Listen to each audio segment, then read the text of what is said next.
Hi, welcome back guys. This is your sensei, back with another fanfiction. This is the first part of What If Naruto and Itachi Became Genin. Now before starting, please give this video a like and subscribe to the channel if you want more videos like this. Now let's get into the fanfic. It was July 23rd. The sky was clear, the sun was high, and the clouds drifted lazily, carried by the wind over the Hokage's monument, which featured the faces of the first Hokage, the second Hokage, the old man whom an energetic blonde referred to as Gigi, and the current Hokage. On that day, a blonde-spiked boy stood next to a raven-haired one, pouting adorably and making his best puppy eyes. The other boy, slightly nervous, had a tick mark on his forehead. With a sigh, he split his popsicle in half, the kind that usually required sharing. The blonde boy beamed with happiness as he grabbed his half and began to enjoy it while they waited for one of their parents to come and pick them up. Naruto pointed out that next year they would be 6 and starting at the academy, prompting Itachi to roll his eyes. Naruto teased that maybe Itachi would find himself a fan club to lift his spirits. Itachi shook his head, his expression turning serious as he shared the news that his uncle had passed away the previous night, overwhelmed by despair. A sorrowful look crossed the face of the 5-year-old, who was born on June 9th, making him the elder of the two, a fact Naruto often used to tease him. Naruto, dressed in bright orange clothes with goggles around his neck, had clear blue eyes and blonde spiked hair that resembled his father's. His cheeks bore 3 whisker-like marks, and being the son of the 4th Hokage had earned him a fan club since he was 1 year old. His mother, Kushina Uzumaki, was known for her doting nature, which resulted in Naruto possessing an unusual collection of animal-themed pajamas and countless photographs capturing his milestones, much to his embarrassment. In contrast, Itachi Uchiha wore a serious expression and maintained a calm demeanor, seeming more mature than most children his age. The Uchiha clan had suffered greatly during the war, and the loss of family and friends weighed heavily on him. Though he had not witnessed the worst of it, he felt the lingering pain in the survivors, evident in their somber glances and weary smiles. The aftermath of the war had left scars on many, leading some to succumb to their grief. Itachi had no respect for those who glorified war. If not for his clan's duty to train and learn the art of combat, he would have avoided weapon shops altogether. He had yet to awaken his Sharingan, a rare ability that not all Uchiha achieved, and he wore a plain green shirt and brown trousers, his serious demeanor unusual for a boy of his age. Naruto, puzzled, asked how someone could drown in despair, wondering if it was even possible to be overwhelmed by an emotion. Itachi explained that it was just a saying. Despite the differences in their families, the boys shared a bond, waiting outside a clinic where their mothers were giving birth. Both boys understood the chaos that awaited them at home, especially Itachi, who anticipated the loud noises and baby talk that would fill the air. Yet, Itachi felt a sense of responsibility as an older brother. He had practiced with Naruto, who had a knack for getting into trouble. Their first meeting had been memorable. Naruto had accidentally triggered an explosive tag in the Uchiha's armory, but Itachi's quick reflexes had saved the day, resulting in only the destruction of a beloved potted plant instead of the entire building. Something about the boy being able to walk inside a high-security area while wearing bright orange clothing piqued the interest of the observer. The boy was also enjoyable to be around, especially given the ongoing war. Once again, the sound of the hospital doors opening captured the attention of both boys, just as it had for the past few hours. Standing there with a bright smile and her blue eyes focused on the two kids was Kushina Namikaze, known for her fiery spirit. She grinned for a moment before announcing the exciting news. They had a big brother and a little brother now. Itachi's eyes widened in surprise at the good news as he and Naruto stood up from the bench and moved closer to Kushina. The blonde boy, grinning, playfully punched Itachi's shoulder, expressing his excitement. "That was awesome," he exclaimed. The next moment, a playful knuckle hit on Naruto's head made him wince. Kushina, feigning a frown with a nervous tick mark, muttered to herself about needing to fix his way of speaking. "Cousin, that hurt," Naruto complained, receiving another light hit on the head, which turned into an affectionate ruffle of his hair as Kushina didn't put any real strength behind her playful taps. Kushina then turned her attention to Itachi, encouraging him to go inside. His mother was resting but wanted him to see his baby brother. Itachi nodded and dashed off in the most polite way he could manage, swiftly walking until the hospital doors closed behind him. Then he took off through the corridors, skillfully avoiding medics and nurses as he headed to his mother's room. Meanwhile, Orochimaru had brought his team to a training ground. He noticed Naruto's expression growing darker and grimmer by the second, likely due to his stiff leg from the cast. The training ground was filled with undergrowth, bushes, and trees, situated a bit closer to the village outskirts than other training areas, but it was still better than the infamous training ground 44. The snake Sannin smirked as he observed the 3 Genins before him. They were naive and inexperienced, and he would either find something interesting in them or send them back to the academy without a second thought. Naruto was intriguing, that much was clear to Orochimaru. Itachi was also noteworthy as an Uchiha, but without the Sharingan, he was slightly less impressive. The third member of the team was a war orphan, frightened and unsure. Orochimaru could sense her fear, akin to a mouse before its predator. This made him grin. Perhaps he would keep her around just to see her frightened expressions. If not, he could always mentor the boys and send the kunoichi back to the academy or into one of his latest experiments. Present yourself, Orochimaru instructed quietly, crossing his arms over his chest and leaning against the tree's bark. Itachi raised an eyebrow, unsure of what the legendary Sannin meant. Anko, too, was confused, but she figured it might be something too complicated to understand. Naruto scratched the back of his head, trying to gather his thoughts. "I'm Naruto Uzumaki, Orochimaru-sensei," he began, wearing a small bitter smile. He expressed that he had no interests worthy of notice and that his sole purpose was to survive while seeking the truth. Anko's face reflected her confusion. What truth was he talking about? His response seemed nonsensical, and she worried about what Orochimaru would think. Orochimaru nodded slightly before turning his gaze to Itachi, who followed Naruto's lead. "My name is Itachi Uchiha, Orochimaru-sensei," he stated calmly, trying to absorb the presence of the snake Sannin. He mentioned his enjoyment of visiting Japanese cafes and his dream of bringing peace to the shinobi world. As he spoke, Orochimaru's frown deepened, leaving Itachi puzzled by the reaction. "Dreams are fickle," Orochimaru hissed. "Purposes, objectives, ambitions, determinations, achievements, those are strong things. Ideals, dreams, hopes, those are for the weak-willed. If you seek something, achieve it. If you cannot, then you are not worthy of being a shinobi." Itachi nodded silently, letting the words resonate in his mind. He understood that he needed to strive harder to obtain peace, transforming it from a dream into an objective. Finally, Orochimaru turned to the kunoichi, who was visibly nervous. She spoke in a barely audible whisper, introducing herself as Mitarashi Anko. She carefully ensured she addressed him correctly and mentioned her interest in conducting tea ceremonies. Holding her breath, she awaited a reaction, but none came from either of the boys or Orochimaru. "Boring," he finally muttered after a moment of silence, his lower half merging with the tree behind him, leaving only his upper half visible. "Well, might as well get this over with." At those words, Naruto winced, fearing the worst. The test meant for the next day would be conducted that very day, and with his broken leg, he was certain he would fail and have to retake it the following year. He couldn't afford to miss the chance to upgrade his meager diet from powdered ramen and cabbages to normal ramen and fish. He also couldn't let Itachi down. They had both promised to rise together. Anko was unsure of what was happening, but she noticed both Naruto and Itachi tense up.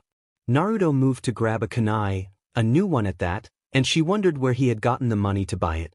Itachi pulled out a small tanto adorned with the Uchiha symbol. Anko hadn't brought her weapons, as she hadn't expected training to start so soon. Did the two of them know about this beforehand? She would have to ask them when she got the chance. Naruto announced that they would have 15 minutes to hide, followed by 5 minutes for him to capture them. If they could survive those 5 minutes, they would be fine. As he set a small alarm bell at the base of a tree, his upper body began to merge with the bark. Just before disappearing completely, he smirked and added that if they failed, they would return to the academy. With that he vanished. Anko felt a wave of despair wash over her as she watched her teammates exchange glances, then turn their eyes toward her. She understood their silent judgment. The Kyuubi would likely consume her, and Itachi would tell his clan it was all her fault. The war orphan would bear the blame, as usual. Gritting her teeth, she was about to protest when Naruto handed her the kunai he had been holding. The cold metal handle rested in her palm, which had begun to sweat since the test began. This gesture shocked Anko into silence, while Itachi began searching for hiding spots. Naruto reassured Anko that they would get through this together. She was taken aback. Why was this 7-year-old boy trying to calm her down?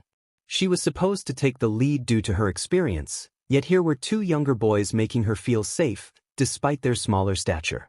Anko snapped back, insisting she didn't need his reassurance. Instead of a retort, Naruto met her with a sorrowful gaze that lasted just long enough for him to process her tone. Then he returned to a neutral expression, somewhere between tense and worried. Itachi then asked Naruto what their plan was. Anko couldn't help but tease him, questioning why an Uchiha would ask for a plan from someone else. Itachi admitted that they were indeed a clan of dojutsu users, surprising Anko. She thought it was ridiculous to be stuck with 2 boys who seemed too mature for their age. Boredom was sure to follow. Itachi explained that Naruto was more unpredictable than he was, making him better suited for planning. Anko was puzzled by this reasoning. Naruto then suggested they move, as their sensei could still be hidden within the tree. Orochimaru, concealed within the bark, chuckled to himself, recognizing that Itachi had made the right choice. While the Uchiha was strong, Naruto's unpredictability and creativity were his true strengths, reminiscent of their first encounter. Orochimaru, one of the legendary Sannin, had a secret. Beyond his experiments on orphans and the children he kidnapped, he had a peculiar habit. He enjoyed sneaking into Konoha's aviary to eat raw bird eggs. It was a secret that could tarnish his reputation as a powerful prodigy. One night as he entered the aviary, he noticed a young boy, no more than 6 years old, quietly gathering the largest eggs. The boy was skillfully hand-picking them, suggesting he had experience. Intrigued, Orochimaru moved silently behind him, admiring the boy's cleverness. The boy left through a window on the first floor, using a crude wooden grappling hook made from tightly woven bamboo fibers. He had been quite intrigued by the boy ever since he discovered his true identity. As they cautiously moved away from the area, Orochimaru smiled, allowing his body to blend with the tree and sink into the ground to observe them closely. When the time came, he would leap onto their backs. He was eager to surpass them, especially after the Hokage had tasked him with ensuring their failure. However, he was more interested in what he wanted, which meant they needed to show something captivating to pique his curiosity if they hoped to become his Genin team. 3 minutes later, Orochimaru noted that the children were heading toward the village, yet they had not exchanged a single word. The Kunoichi, despite being the oldest, had set aside her pride and followed the 2 boys' lead, hoping it would benefit them. Unfortunately, they had already marked their own failure. Even if they attempted to hide within the village, it would only make it easier for him to track them down. He could see the thought process of the blonde boy. If Orochimaru, the greatest Sannin, could merge with natural elements, perhaps he couldn't do the same. With concrete, it was a nice thought, but it wouldn't work against him. He never said he wouldn't pursue them. He merely stated he would give them 15 minutes to hide, and 7 of those had already passed as they reached the main gate. Naruto, unable to run, asked Itachi and Anko to carry him. The gates were crowded with merchants making their rounds, complicating their escape. Itachi inquired about their destination, while Anko narrowed her eyes, unwilling to play babysitter without knowing the plan. Although Naruto had given her a shiny new kunai, she still demanded explanations. Naruto shook his head, insisting they wait until the wagon moved before they dashed. He pleaded with Anko to carry him, explaining he had a broken leg. Itachi pointed out that Naruto wouldn't ask if it weren't necessary. Anko, taken aback by the sight of the 7-year-old boy in pain, realized he had been holding it in. Despite her reluctance, she agreed to help him but warned that if he touched her, she would break his other leg. She turned around to give him a piggyback ride, asking what to do next.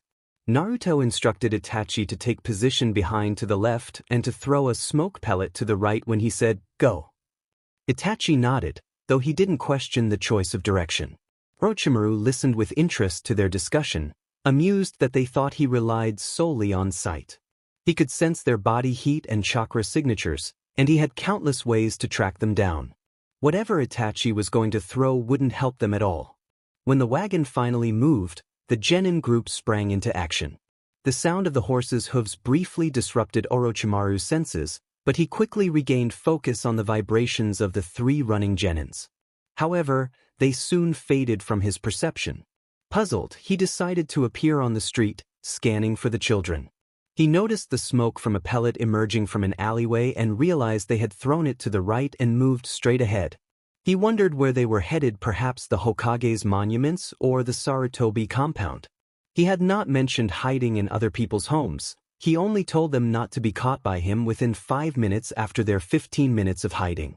They were free, and despite their efforts, it was clear they were not enough of a challenge for him.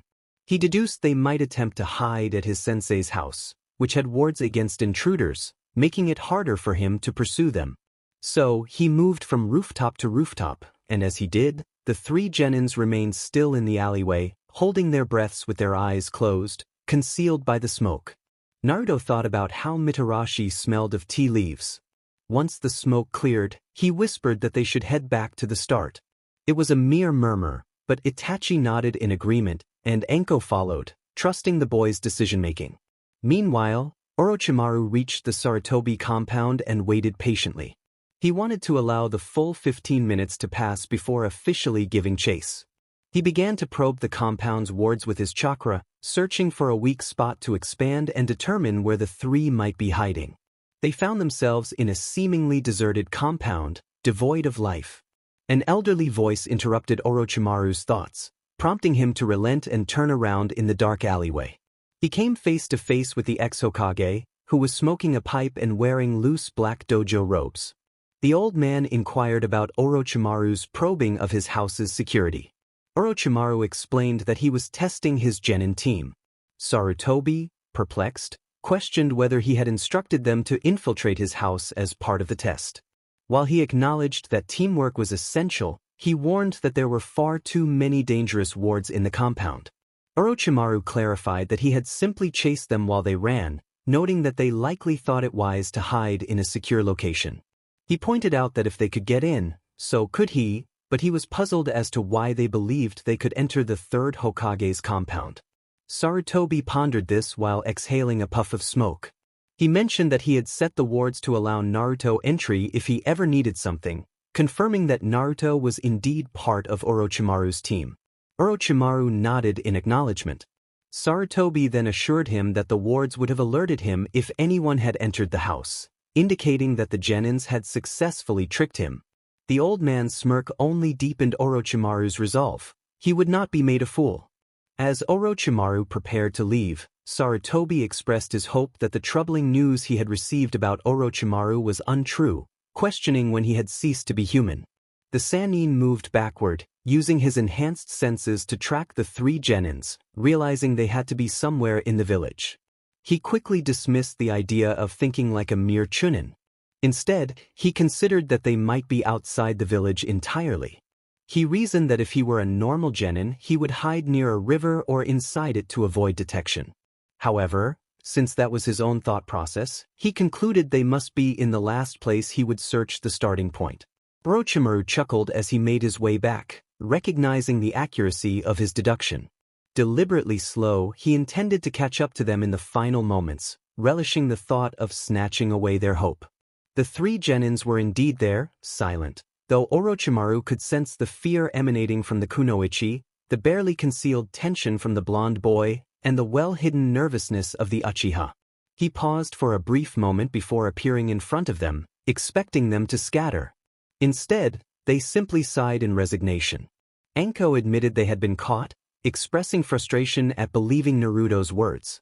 Orochimaru smirked, acknowledging his reputation as a legendary Sannin.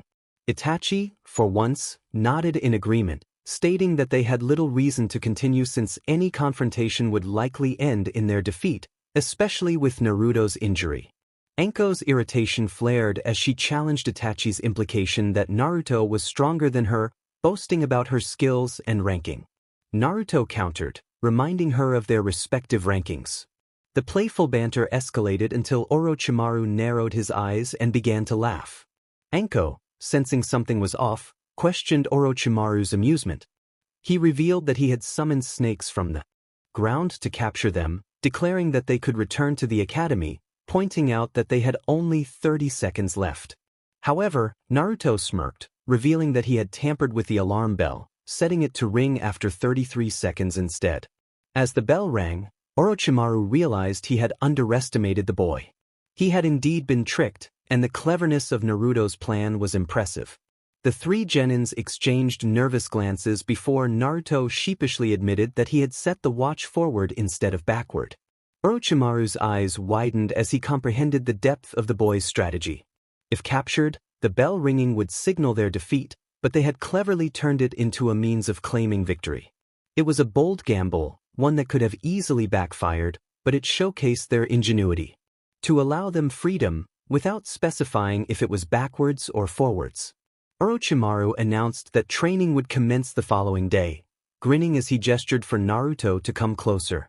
He offered to examine the boy's injured leg, promising to fix it. As Naruto approached, Anko beamed with excitement at the prospect of being taught by the legendary snake Sannin, while Itachi wore a faint smile. Orochimaru gently pressed his finger against the cast, expertly cutting it open. With a swift motion, he realigned the bone and administered a cellular growth remedy he had developed, designed to replicate his teammates' in-release ability and creation rebirth. He added painkillers to the mixture, ensuring Naruto would be healed in 2 hours without experiencing any discomfort. Their sensei warned them not to train on it until the next day, rising from his kneeling position. He emphasized the importance of punctuality, instructing them to arrive at 5 in the morning sharp, his golden eyes narrowing as he spoke with a hint of authority. The three Genins eagerly agreed, nodding vigorously. Once Orochimaru left, they collapsed onto the ground, panting from the adrenaline and stress of passing the Genin test. Anko exclaimed how thrilling the experience had been, expressing her admiration for Naruto. She lunged forward, giving him a tight hug, causing him to blush at the unexpected display of affection. Itachi's grin widened, becoming a more permanent feature on his face. Anko then suggested they celebrate with some dango, her cheerful attitude infectious as Naruto and Itachi followed her. Itachi couldn't help but think about how his father would react to him training under the snake Sannin, while his mother would likely be pleased he was on the same team as Naruto. He felt fortunate to have Naruto as a teammate. Without his philosophy of thinking beyond the obvious, they might have failed from the start. Naruto embodied the shinobi mindset of being cautious and breaking patterns to gain the upper hand. Anko chuckled to herself, realizing she had 2 young boys she could influence to see her as a sort of princess. She was confident that with her charm and the allure of dango, she could win them over. As they approached the dango stall, she reminded them that everyone would pay for their own, not offering to treat them. Naruto winced slightly at this, while Itachi sighed, recognizing it was becoming a habit of his to sigh. He questioned whether elders should set an example, which earned him a nervous tick mark on Anko's forehead. She playfully challenged him, asking if he was calling her old. Itachi clarified that he meant she was stingy, which only made her eyes narrow further. Anko retorted that Itachi likely received a higher allowance than her monthly income as an orphan. She insisted he could either pay for his own dango or watch her enjoy hers. As Anko picked up her dango, Itachi noticed Naruto waiting a bit further from the stall. Anko wondered if Naruto was not getting any, teasingly suggesting he might feed on souls. Itachi's intense gaze silenced her, and she paled slightly as he warned her not to insult Naruto without understanding his struggles. He moved closer to Naruto, resuming his usual smirk and asking if he didn't like dango. Naruto nodded sheepishly, though Itachi knew the boy enjoyed food, often eating anything edible.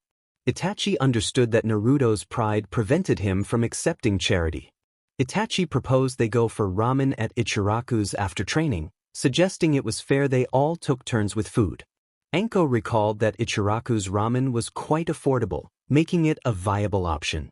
She pondered whether Naruto survived on ramen while she indulged in dango. Despite being a Jinchuriki, he had once belonged to the Namikaze clan and was the son of the fourth Hokage. She wondered if he had any money when he was disowned or if he had a bank account like other rich kids. Anko turned to Naruto, encouraging him to speak up if he didn't like dango. Naruto scratched the back of his head, apologizing for not wanting to disrespect her. Anko's eyes sparkled at his cute tone, causing Itachi to tense for a different reason. She exclaimed how adorable he was, hugging him tightly and rocking him back and forth. Itachi's sweat dropped, contemplating whether this was a form of camaraderie born from their tough childhoods. Suddenly, a silver-haired Jounin appeared in the middle of the road, a bright orange-covered book in hand. He greeted the Genin group, acknowledging Naruto's recent achievement. Naruto politely bowed his head, and the Jounin's face lit up with pride. Itachi recognized him as Kakashi Hatake, the famed copycat ninja, who had effortlessly taught Naruto some basics and provided him with valuable pointers. The son of the White Fang, Anko pointed towards the silver-haired Jounin. The 16-year-old boy closed his book and offered a warm smile to the purple-haired Kunoichi. Itachi explained that Kakashi and Naruto had known each other for some time as Naruto approached, walking with a newfound confidence and a small smile on his face. Kakashi handed him a small tanto, reminding him that now that he was a genin, he needed to keep his promises. Naruto acknowledged this change in address, and Kakashi felt a sense of victory. Meanwhile, in the Hokage's tower, Minato Namikaze slammed his fist against his desk, expressing frustration over a recent failure. He had instructed that Naruto should not succeed, but Orochimaru, with a hint of disdain, pointed out that Naruto had undeniable qualities as a shinobi. Despite Minato's accusations, Orochimaru insisted that he had not manipulated the outcome. The team had passed, and he intended to train them to become the best, though his tone suggested ulterior motives. Minato announced that the team would embark on their first D-rank mission the following afternoon. Orochimaru, narrowing his eyes, suggested that they could handle C-rank missions soon after his training. Minato, with a cheerful grin, reminded him that he was the Hokage and that they would stick to D-rank missions until there were none left.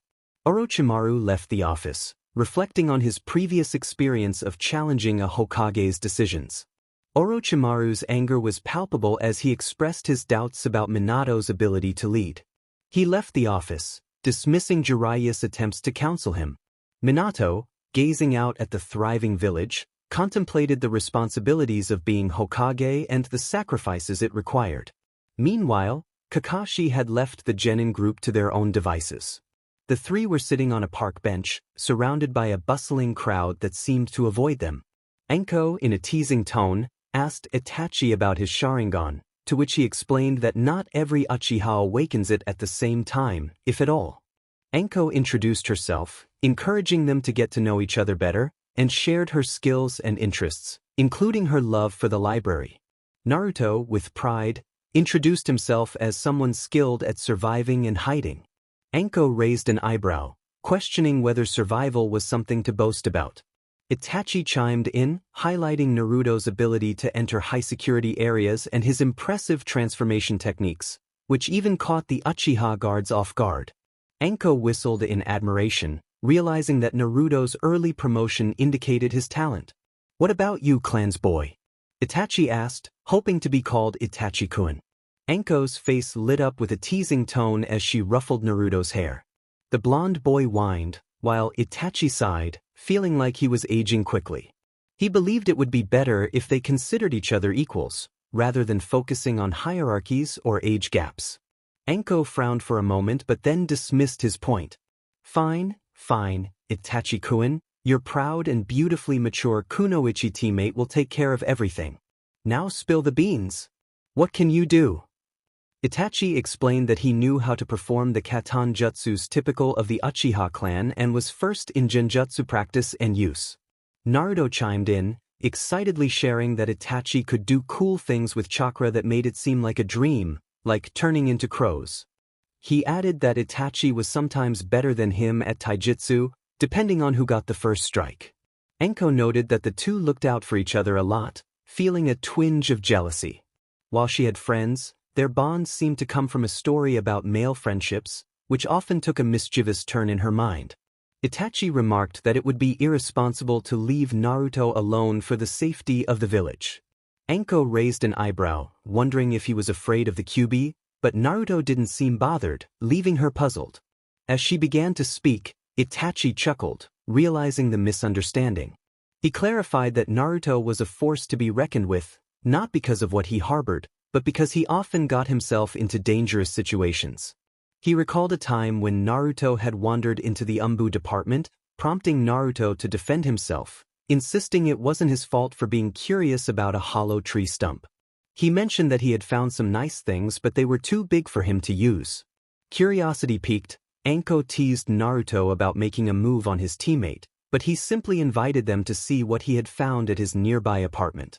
As they approached, Naruto grew quiet and stopped in front of his slightly open door. He asked them to wait for a moment before entering, showing a hint of hesitation. Anko joked about him hiding something inappropriate, while Itachi's expression turned serious. He reminded her of his earlier words, and they both followed Naruto inside. The state of the room was shocking.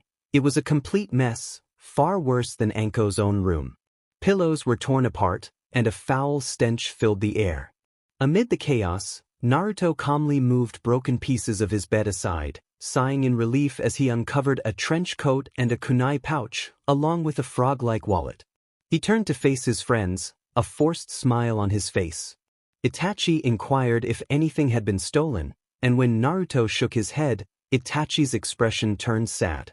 He pointed out that it wasn't theft if nothing was taken, but rather vandalism. Naruto insisted he could survive another month or two with his mission money, hoping to rent an apartment on his own. Anko quietly reminded him that he could have another apartment assigned by the Hokage, but Naruto refused, not wanting to trouble him. He reassured them that he would be fine. Itachi narrowed his eyes, insisting that Naruto should at least file a formal accusation to force the Hokage to provide funds for repairs. Naruto shook his head, recalling how it would end if he would be blamed for not securing the door or window and would have to pay for the damages himself. Anko, frustrated, urged him to confront the Hokage, reminding him that he was his father.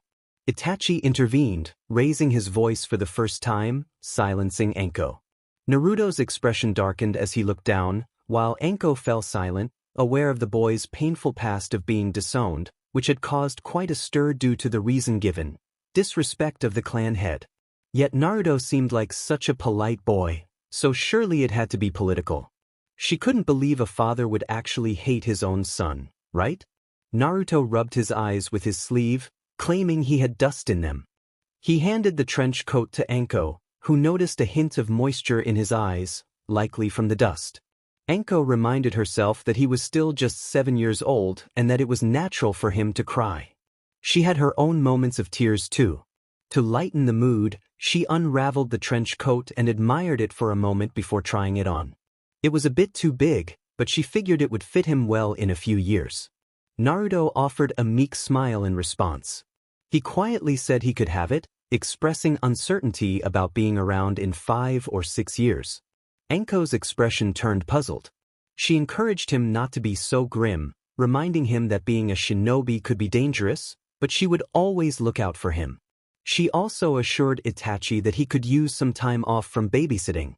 With playful pouts and sighs, the new team began to bond on their first day together.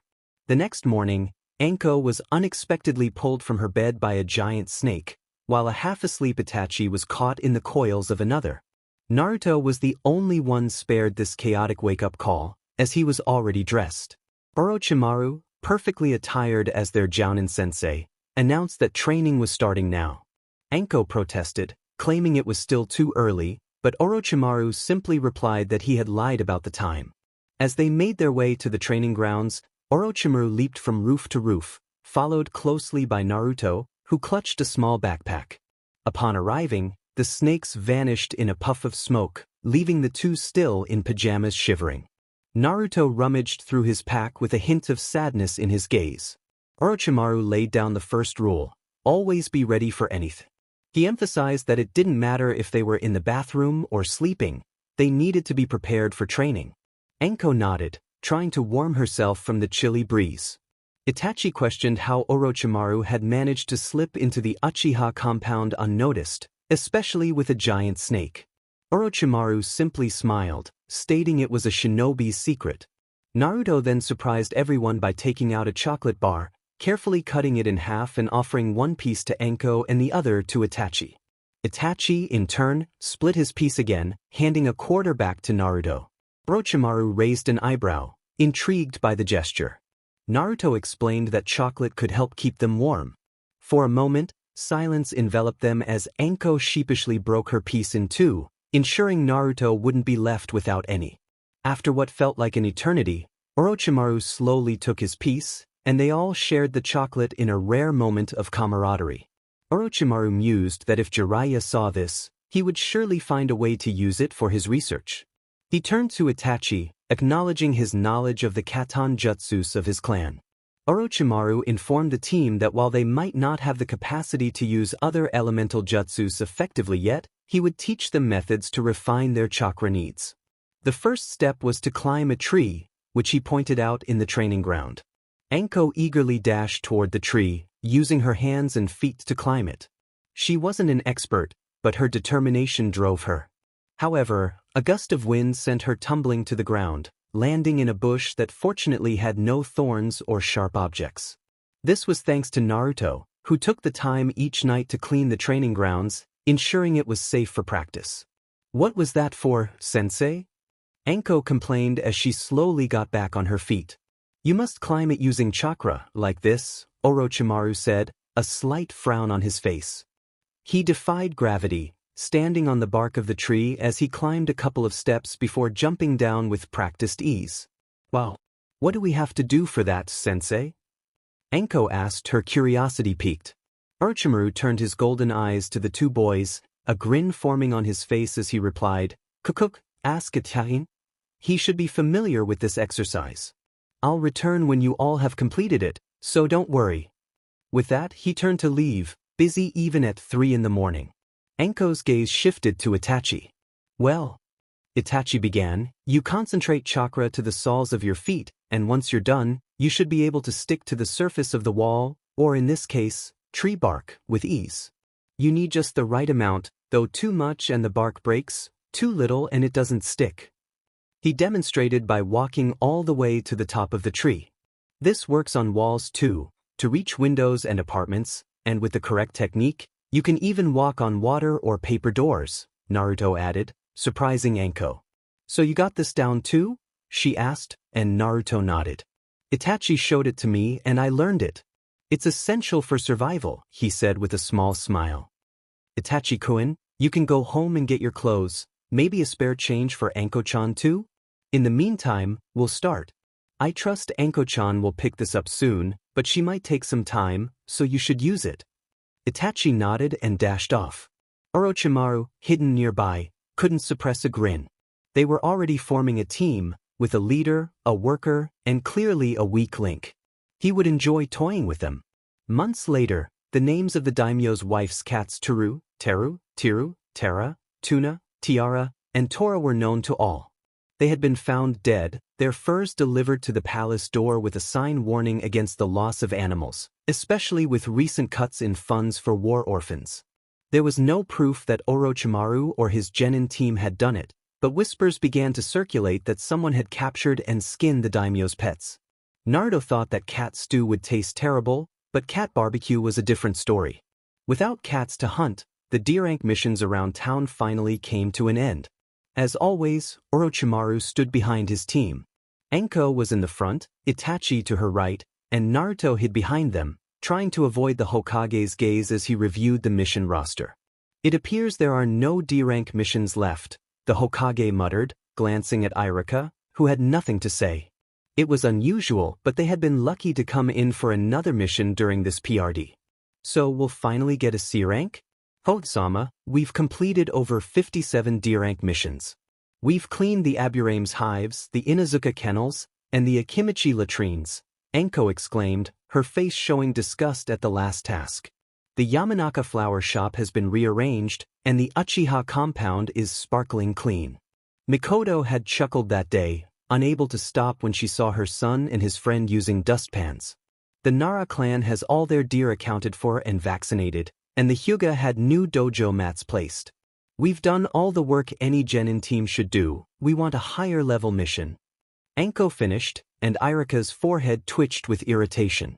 Is that how you show respect to the Hokage, brat? He scolded. Kukuku, is that how you speak to one of my personally trained Genins? Orochimaru replied, narrowing his eyes at the Chunin sensei, who paled slightly. The Hokage's clear blue eyes settled on the group before he muttered, fine. The group sighed in relief, except for Naruto, who remained tense. There is a C-rank mission available. You are to head to Tanzaka Town and retrieve a package from the famous dollmaker Kokuyo. Bring it back here. This will be your first time out of the village, so expect nothing more than a long-term trip. However, once you retrieve the package, know that the doll inside is precious and highly sought after.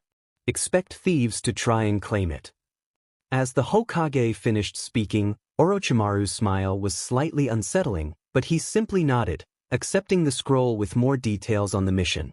He turned to leave with his Genin team, letting out one of his trademark chuckles. The group made their way to the gate without packing up, knowing how their sensei operated.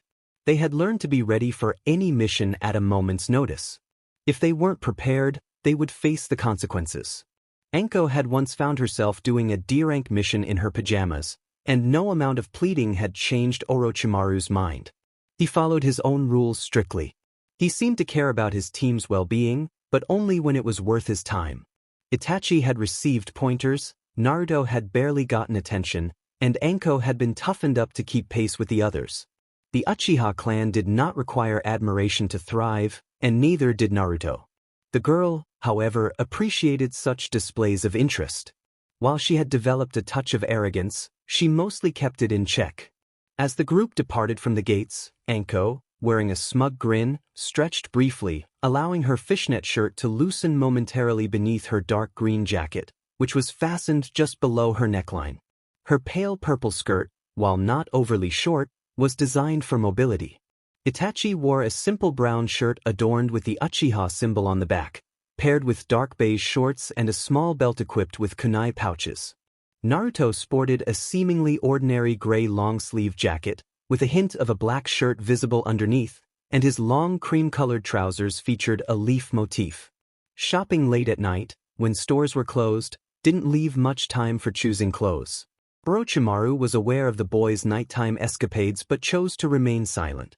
He had done so in the past, and while his targets had recently become more lively, he imagined a night when he would cross paths with Naruto on the rooftops, each carrying their own secrets, both wearing grins. Tanzaka Town was known for its gambling and filled with casinos, Anko explained. True to her nature as a bookworm, she had memorized a geography book to stay informed about their destinations. Naruto, curious, asked if the Kokuyo guy was famous. Itachi confirmed that he was, recalling how his mother had expressed relief that he wasn't born female, sparing her the need to gift him one of Kokuyo's dolls, which could cost as much as 200,000 ryo.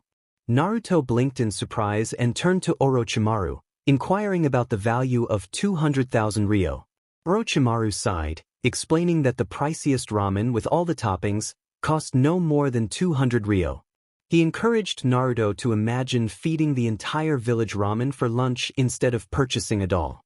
Orochimaru nodded in agreement when Naruto suggested that someone must have bought the doll.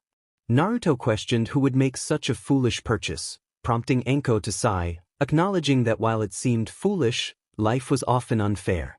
Orochimaru explained that many wealthy individuals, such as daimyos, could spend their money as they wished. He noted that he had completed many S-rank missions and could afford numerous dolls if he desired. Naruto, ever the troublemaker, suggested that if someone wanted one of those dolls so badly, they could always steal it. Orochimaru chuckled at this, and Anko quickly defended her sensei, insisting that Naruto wasn't serious about stealing. Orochimaru then elaborated that a shinobi was, in essence, a thief, stealing information, treasures, and even lives from enemies. He acknowledged the complexity of a shinobi's existence, noting that while stealing was illegal, it was only wrong if one got caught. He glanced at Itachi, who remained silent, and added that perhaps he shouldn't share such thoughts with the son of Konoha's police chief in his team. Itachi spoke up after a moment of reflection, stating that stealing to survive was not truly stealing but rather a means of balancing the scales. He warned that stealing for fun or money was where the wrongdoing lay. Orochimaru cautioned him to be careful, especially around Fugaku-san, and the group fell into silence for the remainder of the trip.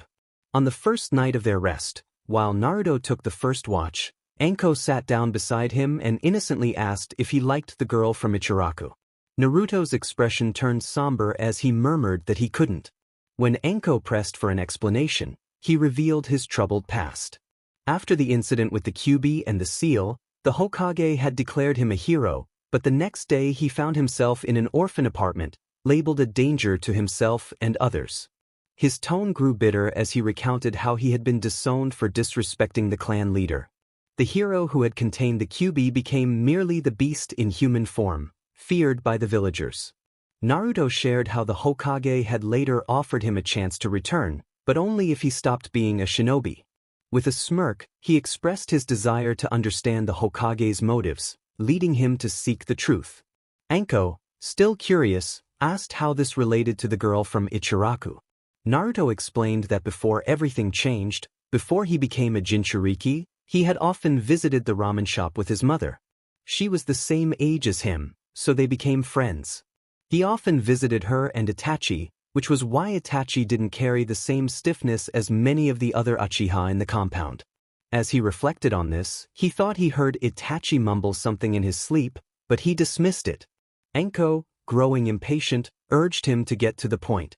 It frustrated her to see a 7-year-old speak so elaborately. He recalled a time when he hadn't returned to Ichiraku's for a while. When he finally did, he noticed that she seemed frightened at first. A bittersweet smile crossed his face as he remembered that moment.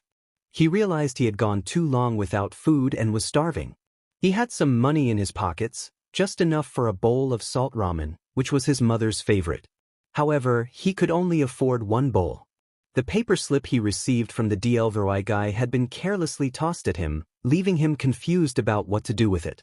He wondered if it was meant to clean something, but ultimately, he was left hungry and uncertain. Usually, he would have walked in confidently and greeted everyone, but today he hesitated, worried he might frighten them or be turned away. His shoulder wound still ached, but he pushed through and stepped inside. His eyes nervously met Tuchi's, who paused his work, looking at him with a mixture of surprise and concern. Naruto felt a deep ache in his heart but managed to greet Tuchi softly. Tuchi welcomed him warmly, asking what he would like to order. Naruto, feeling small and vulnerable, requested a bowl of salt ramen, taking a seat and staring intently at the counter, avoiding eye contact. He shivered slightly, and the back of his jacket was torn and stained. Tuchi frowned, realizing how formal Naruto was trying to be. He couldn't fathom how anyone could disown a child for simply saying no to a parent. He would never do that to Ayam. Children should be taught, not cast aside. As Ayam joined her father behind the counter, she glanced at Naruto with a hint of fear. The atmosphere was thick with tension, and Tuchi could see that Naruto was clearly malnourished. He decided to prepare another bowl of ramen. When Naruto hesitated, Tuchi gently called out to him, causing the boy to freeze, like a deer caught in headlights. Tuchi quickly reassured him that another bowl was on the house, as it was a special day. Naruto looked confused but slowly sat back down, unsure of how to respond. When the larger bowl arrived, Naruto's face lit up with joy. Tuchi explained that it was a special occasion because his favorite customer had returned. He reminded Naruto that he never turned away a customer, no matter who they were. With newfound enthusiasm, Naruto eagerly began to eat. Ayam, watching him, suddenly asked if he had become the Kyuubi. Tuchi felt a wave of panic. He hadn't expected her to ask that. He wanted to assure her that Naruto was just Naruto, nothing more. Naruto replied that he didn't feel any different, only that he had a tattoo on his shoulder. Ayam sighed in relief, expressing her concern that she might have to fight the Kyuubi to get Naruto back. Both Tuchi and Naruto were taken aback by her innocent honesty. Tuchi chuckled, realizing that she had just confessed her fondness for Naruto in her own way. 2 years ago, Anko pointed out that Naruto could already feel the same way. At that moment, his gaze turned upwards to the night sky. He recalled Hana Inazuka, who had eventually become his classmate at the academy. One day, she confronted him about a similar issue, asking him to stay away from Ayam and warning him not to let his demon paws touch her, or he would face her fists. Anko raised an eyebrow at this. She remarked that the story was getting long-winded and suggested he get to the point about why he wasn't returning those feelings. Naruto rolled his eyes, feeling frustrated. He was trying to let one of his teammates know him well enough to trust him, but she was cutting to the chase too quickly. He explained that he had verbally lashed out at Hana, causing her to cry, especially after he had bluffed about her being a failure at caring for her Ninkins. When Ayam found out, she insisted he apologize and arranged a meeting between them. During that meeting, he did apologize, and they hung out for 5 minutes before a couple of Inazuka dragged Hana away, kicking Ayam for being a friend of the demon, and throwing him against a tree. Anko winced at the thought. Inazuka were known for their strength, and he would have been only 6 years old at the time. Anko asked if he had distanced himself from Hana to protect her. Naruto nodded in response. She then expressed that if she were in his position, she would have tapped into the Kyuubi's power and sent her enemies to the ground, crying and worshipping her. Orochimaru, who had been listening, decided he had heard enough of their nighttime chatter. He enjoyed the silence more than the conversation of children. He posed a question about whether demons were truly there to do one's bidding once sealed. He explained that having a demon inside and being able to control its powers was not easy. He revealed another reason why Naruto was truly hated. Naruto, perplexed, asked if there was more than one reason. Orochimaru explained that the seal on Naruto's shoulder was weak, barely containing the 8-tailed beast from Kumogakure, which required them to swap their Jinchuriki nearly every 20 years. He asked them to consider what it meant to have a 9-tailed beast trapped in a weak seal and whether those who knew about it could sleep peacefully at night. Anko's eyes widened in shock at the implication that Naruto could potentially unleash the Kyuubi at any moment. Naruto's face lost all color as his heart raced at the thought of potentially being destroyed if the Kyuubi emerged. Orochimaru reassured them that while it wasn't an immediate danger, tapping into the Kyuubi's powers carried a higher risk of him going berserk, which would force Orochimaru to take drastic measures. Anko gulped, relieved that she wouldn't have to face the terrifying sight of a giant fox demon. She nodded vigorously to Orochimaru, ready to take her turn at guard duty. This was their first C-rank mission, and it was turning out to be easier than expected. Anko felt she was catching up to her teammates, and soon they would be on par, forming the greatest team ever, perhaps even rivaling the legendary Sanin's. As she stood guard, she didn't notice Orochimaru quietly leaving his sleeping bag, leaving behind a dried husk to conceal his absence from the camp. A few meters away, a masked boy stood silently, waiting for the snake Sanin to approach. A small smile appeared on Orochimaru's face as he regarded the perfectly polished white mask, with just 2 fissures allowing the boy's eyes to see. He inquired about what Danzo wished to convey. Tanzuka Town had been the brainchild of a wealthy merchant, strategically located not too far from a hidden shinobi village. This made it a bustling hub for travelers, but the merchant had grander plans. He recognized that for the town to thrive, people needed places to spend their money. First, hotels were built, followed by casinos, and then souvenir shops. The town flourished, attracting criminal organizations eager to stake their claim. The outskirts of Tanzuka Town were relatively safe, home to casino workers who adhered to an unspoken law of non-interference. The central area, filled with hotels and casinos, had numerous alleyways and back streets, making it a haven for unsavory characters. At the heart of the town lay an area reserved for important guests and the wealthy, featuring villas, gardens, and private security forces, some even wearing the Konoha forehead protector, but mostly belonging to the private guard of the town's lord, Aiden Tanzaku. Tanzuka Town quickly became a prime tourist destination until the Kyuubi's attack on Konoha sent a Baijidama crashing nearby, creating a massive crater in the city. This event forced the reconstruction of much of the town and resulted in a significant death toll, leaving a lasting impact on the survivors who remembered the day as the Black Day. The explosion had emitted a dark chakra that incinerated everything within its radius, causing widespread destruction and leaving lingering wounds in the area. Traffic had dwindled for a while, but then it flourished again. Casinos didn't need crops or farmable areas to be lucrative.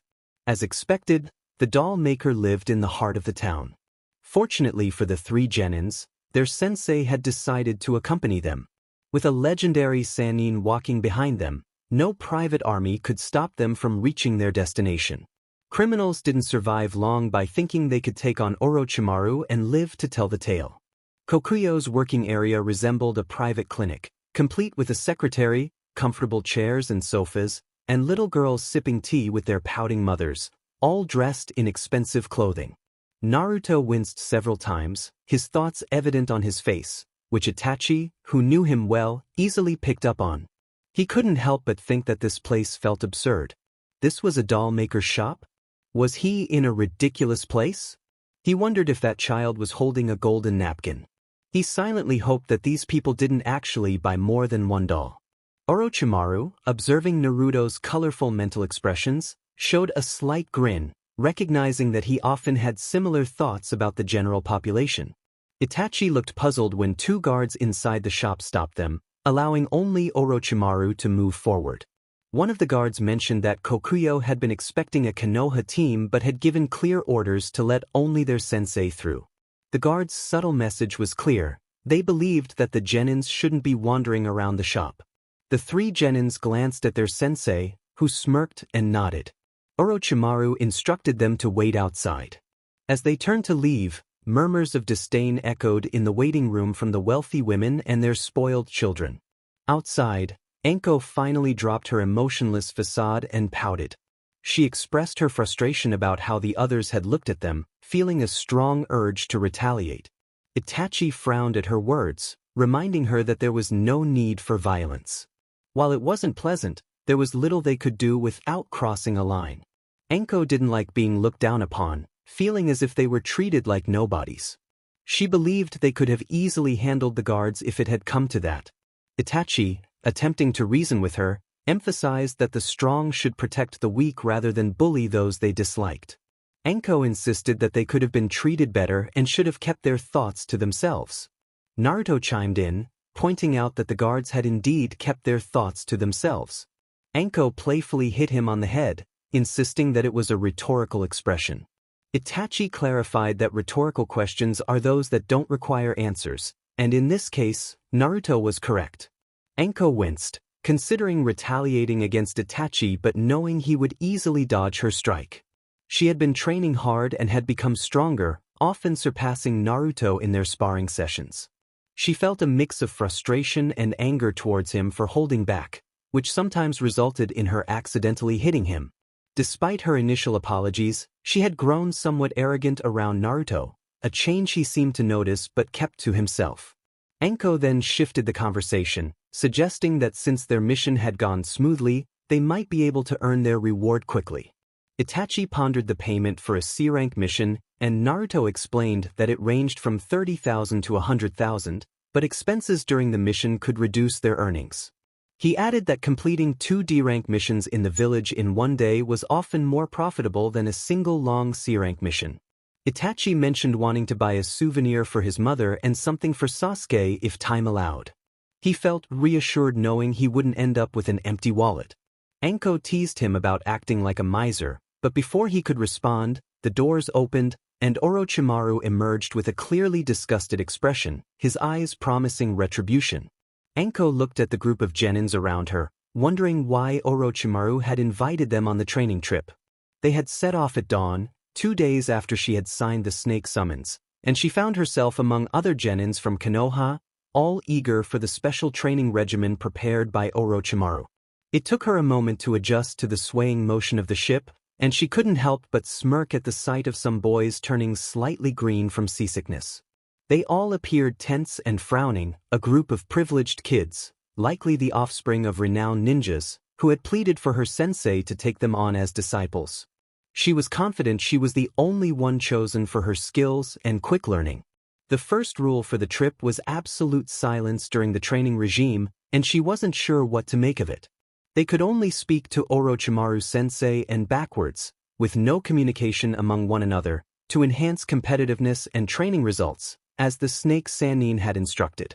She turned around, gazing at the vast expanse of water before her, and inwardly frowned, her thoughts drifting to what Naruto and Itachi were likely doing at that moment. Itachi was probably receiving private training with his clan, while Naruto, he was likely alone, feeling downcast. However, when she returned, stronger than ever, she would teach something to Naruto herself. Then he would be grateful to his Anko-sama Haim and would become her devoted attendant. She would treat him well and protect him, but she couldn't help but imagine Naruto with puppy eyes and dog ears, coming over to rest his head on her lap. Chuckling to herself, she, like the others, failed to notice the cold, calculating look on Orochimaru's face. He assessed the first batch of subjects, noting that while some suffered from seasickness, others did not. There were 5 male and 5 female specimens, all capable shinobis. Among them, 1 from each group had a summoning contract, but none possessed any Dijitsu. They were all orphans. As Orochimaru coldly analyzed the individuals at his disposal, he hoped that some would survive the experiment, as it would provide better data for the second batch. Meanwhile, Amachi was patiently waiting on Jiro Island, one of the 4 great islands that made up the land of the sea. The other 3 were Taro, Demon, and Mother, with the latter being the main island of the archipelago. Among them, Jiro Island was the smallest and most overlooked, making it the perfect location for Orochimaru's experiments on underwater ninjas. Although the research was progressing slowly, Amachi was confident that within a couple of years, he would achieve the desired results and obtain the perfect specimens. At that moment, one of his workers alerted him to the arrival time of the ship carrying Orochimaru and his test subjects for the new experiment involving a cursed seal and strange chakra. Amachi couldn't help but smirk at the thought of the rooms prepared for the test subjects in the coming days. If there were any survivors, the rooms for analyzing their living tissues, organs, and bodies were already set up. He was thoroughly looking forward to examining those bodies, and while he didn't want to admit it, he had always harbored a secret desire to dissect a living woman. He had already performed similar procedures on men, so now he only needed a healthy woman or even a girl to begin his work. Of course, he would wait for Orochimaru's consent, but he knew it wouldn't be long, only a couple of hours. Until then, he would engage in his favorite pastime to pass the time, dissecting live fish. If only there were a way to combine both of his deep desires. Around the same time in Konoha, Naruto gulped nervously as he looked at Itachi beside him and then at the 2 clearly already Chunin individuals in front of him who were frowning back at him. He was accustomed to such stares, but he was not used to the red-eyed girl, who appeared to be at least 17, biting her index finger thoughtfully as she weighed her options between the 2 boys. Next to her stood a boy with a serious expression, his dark eyes seeming to pierce through Naruto's very soul and then that of the Uchiha. It was then that the 17-year-old boy snorted, indicating that they would be playing babysitter while Naruto's sensei was away. He introduced himself as Ibiki Marino and presented the girl beside him as Kurenai Yuhi. Kurenai frowned at his introduction, stating that she could present herself without his help. She introduced herself as a genjutsu specialist aiming for Jounin level, while commenting on Ibiki's aspirations to join the torture and interrogation department, adding that he had a soft spot for certain things. Just then, a silver-haired man approached them, wearing a dark green flak jacket. Naruto's eyes sparkled at the sight, while both Kurenai and Ibiki groaned. Ibiki exclaimed in disbelief, questioning whether they had really done what was being implied. The silver-haired ninja feigned ignorance, ruffling Naruto's hair and giving one of his trademark eye smiles to Itachi. Kurenai rolled her eyes, muttering about being surrounded by men and boys and wishing for a kunoichi prodigy to be among them. The silver-haired ninja then pointed out that he was their Jounin-sensei and requested that they address him as Kakashi-sensei. The 4 nodded in agreement, except for Kurenai-san, who could call him Kakashi-sama, which earned her a nervous tick mark. Naruto-kun, on the other hand, could call him without any formalities. When Ibiki asked about their first mission, trying to divert Kurenai's irritation, Kakashi opened a scroll and read it silently for a few moments before responding. He announced that their mission was patrol duty around Konoha, and it would last for 5 months. Groans echoed among the Chunin, while Naruto and Itachi raised puzzled eyebrows. Ibiki muttered that patrol duty around the border was dull, explaining that it involved helping nearby villages and farmers with minor issues. He also noted that it felt like some sort of punishment. Kakashi explained that they needed the two Genins to get accustomed to C-rank missions, as they were already set to participate in the Chunin exams in 3 years unless they received a promotion on the battlefield, that is. Upon hearing this, Naruto's eyebrows twitched, while Itachi maintained a composed demeanor, mentally considering that they would still need a team of 3 for the Chunin exams. It seemed likely that Anko would participate as well, but Naruto was confident she would earn her promotion regardless. She was better than him, and Naruto's thoughts came to a halt as gears began to spin furiously in his mind. He quietly wondered who had placed them in the Chunin exams. Kakashi explained that it was the Hokage's decision, given their prodigious talents. Kurenai pointed this out, and Kakashi's eye narrowed slightly as he noticed Naruto's expression grow colder for a moment. Naruto muttered that the Hokage would never act without a second motive, his voice barely audible but still heard by everyone present. Ibiki pondered aloud that the Hokage should prioritize the village's interests above his own. If Naruto and his companion were truly capable, there would be no issue. He then addressed Kakashi, who was visibly annoyed and began reading his orange book. Ibiki suggested testing the two boys, and Kakashi agreed, allowing Kurenai to choose Itachi while he would take Naruto. Ibiki's wicked grin made Naruto shiver as he expressed excitement about testing one of Orochimaru's genins. Kakashi provided the location of the training ground, and before he could warn Ibiki, the Chunin dashed off with Naruto in tow. Kurenai commented on Ibiki's usual behavior, hoping he wouldn't harm Naruto, which caused Itachi to look worried. As they arrived at the training ground, Ibiki dropped Naruto, who quickly regained his footing and jumped back to create distance between them. Ibiki proposed they start sparring while waiting for the others, challenging Naruto to show his taijutsu skills. He charged at Naruto, who skillfully sidestepped the attack. As Ibiki attempted to strike again, Naruto evaded, maintaining his focus on the spar. When Ibiki feigned a jab, he unexpectedly used his knee to strike, but Naruto had already replaced himself with a wooden log, leaving Ibiki frustrated. Determined to escalate the spar, Ibiki drew a kunai and launched senbon needles at a nearby tree, smirking when he heard a thud.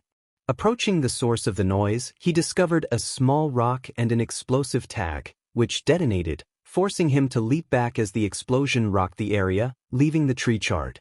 Ibiki scolded Naruto for going overboard, but he quickly noticed the boy charging at him with a kunai.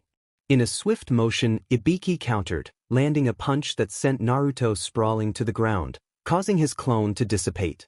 He acknowledged Naruto's skill, but then noticed the boy was retrieving an explosive tag, raising his concern about how many he had.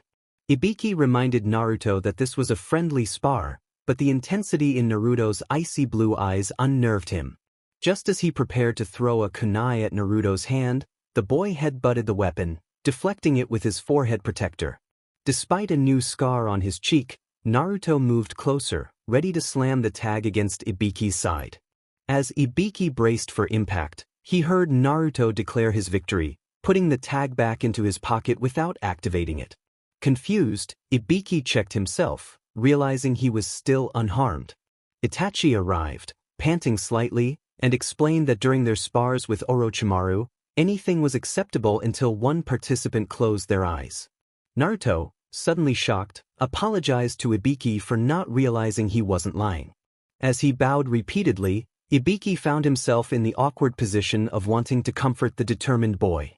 Something he rarely did at home, and only with his younger brother, who was too good for his own sake, made him cough slightly, a blush creeping onto his cheeks. The blond boy had those clear blue eyes that resembled an ocean lit by the sun, and he shook his head, trying to dismiss the poetic thoughts. Ibiki waved his hand dismissively, acknowledging his mistake and promising to ensure they were on the same wavelength next time. Naruto's eyes sparkled with excitement, prompting the Chunin to take a step back. Itachi sighed as he moved closer to Naruto, noticing the wound on the boy's cheek. He instructed Naruto to stand still while he took out a napkin and some disinfectant to clean the wound before applying some cream with a sigh. Ibiki observed the scene, then turned around just in time to see Kurenai blush, while Kakashi closed the orange book he had been reading and began tearing it into small pieces. The sight of such innocence and friendship made him feel that something was deeply wrong. Kurenai pointed at Naruto with a wince, asking if she could have him, just as Itachi finished bandaging the side of Naruto's face, perhaps a bit too enthusiastically. She glared at Ibiki, who jolted to attention, insisting he had done nothing wrong. He stammered that Naruto might have been in the trajectory of a kunai. Kurenai's voice rose in disbelief as she scolded Ibiki for throwing such a dangerous object at a child, questioning his judgment. Kakashi chuckled nervously as he approached Naruto, asking how he managed to acquire explosive tags. Naruto, puzzled, replied that he had bought them. Kakashi questioned whether the shopkeeper had said anything about selling explosive tags to a 7-year-old. Naruto whispered that he had the money and that the shopkeeper had said nothing. Concerned that he had done something wrong, Naruto's eyes began to water, prompting Kakashi to feel a crack of empathy within him. In a moment of distraction, he began to cover Naruto's blonde hair with silver dye. Naruto, confused, whined about the change as Kakashi adjusted his forehead protector to cover his left eye.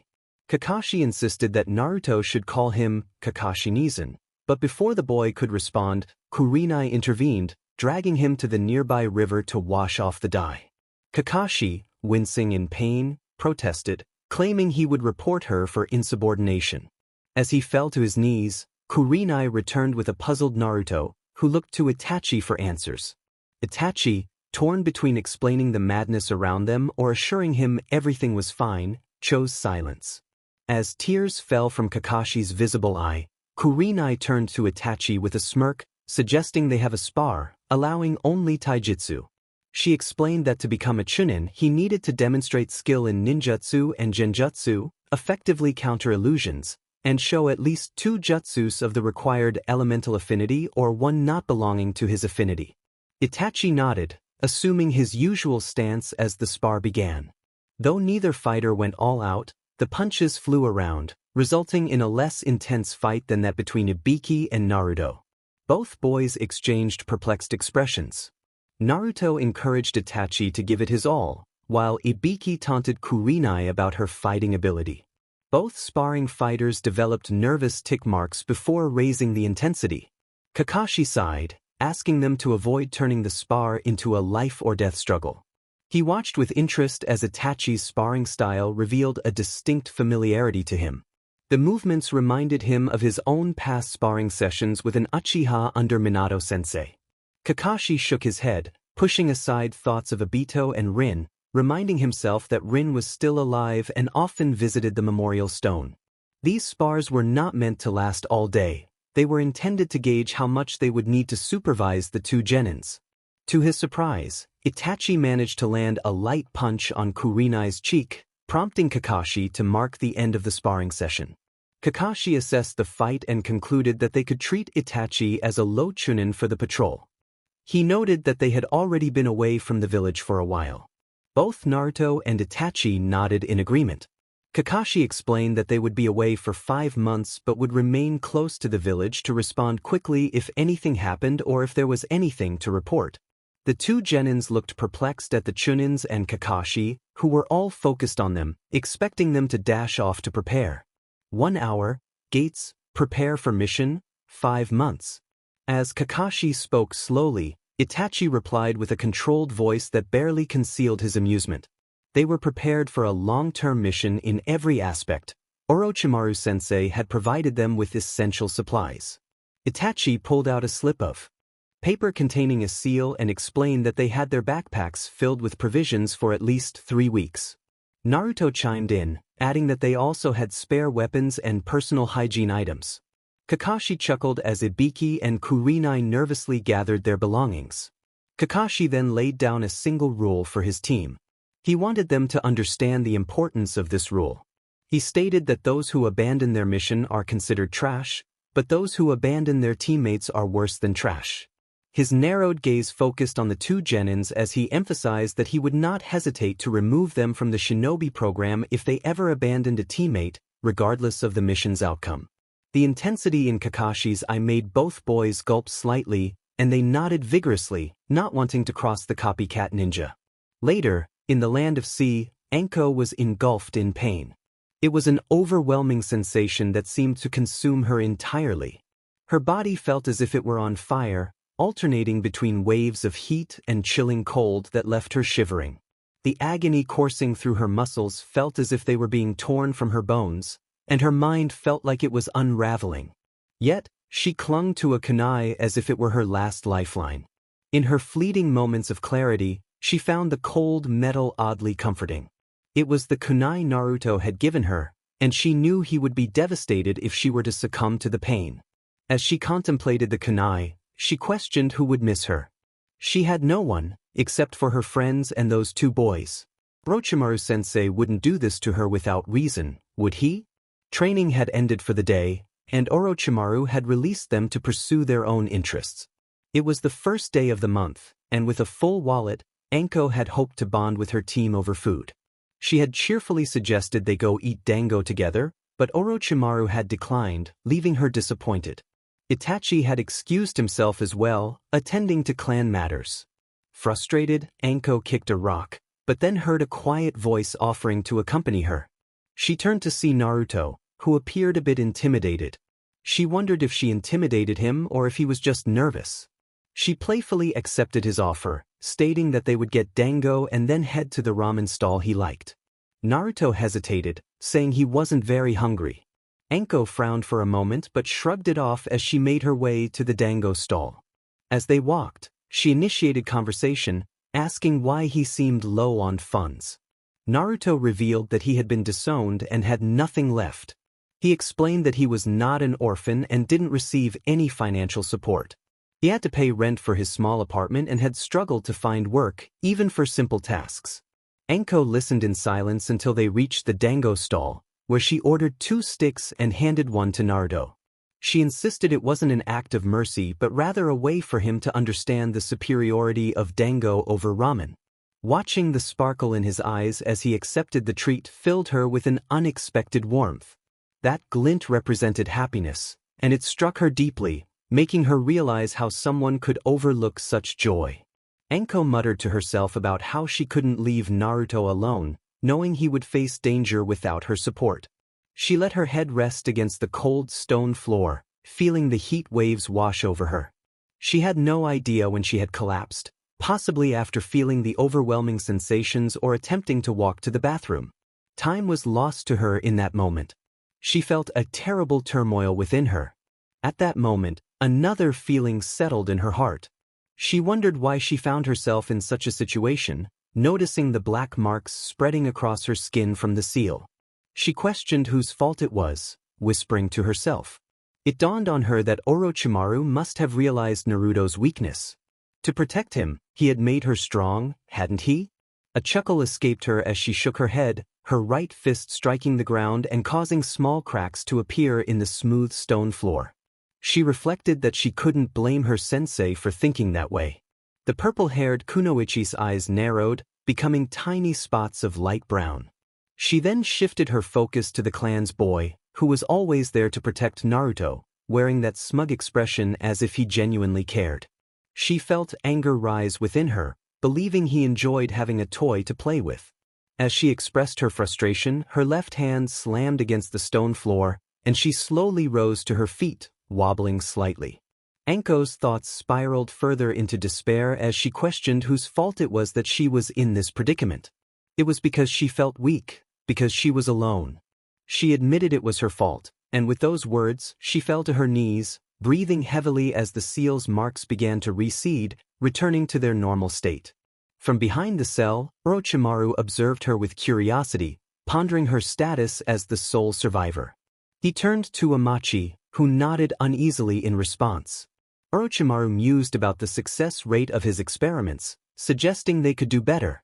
Amachi, feeling slightly offended by the dismissal of his underwater ninja project, remained silent, knowing better than to challenge Orochimaru's authority. He then inquired about the girl, prompting Orochimaru to reflect on her situation. He acknowledged her faults and decided to train her further to see if there were any issues with the seal.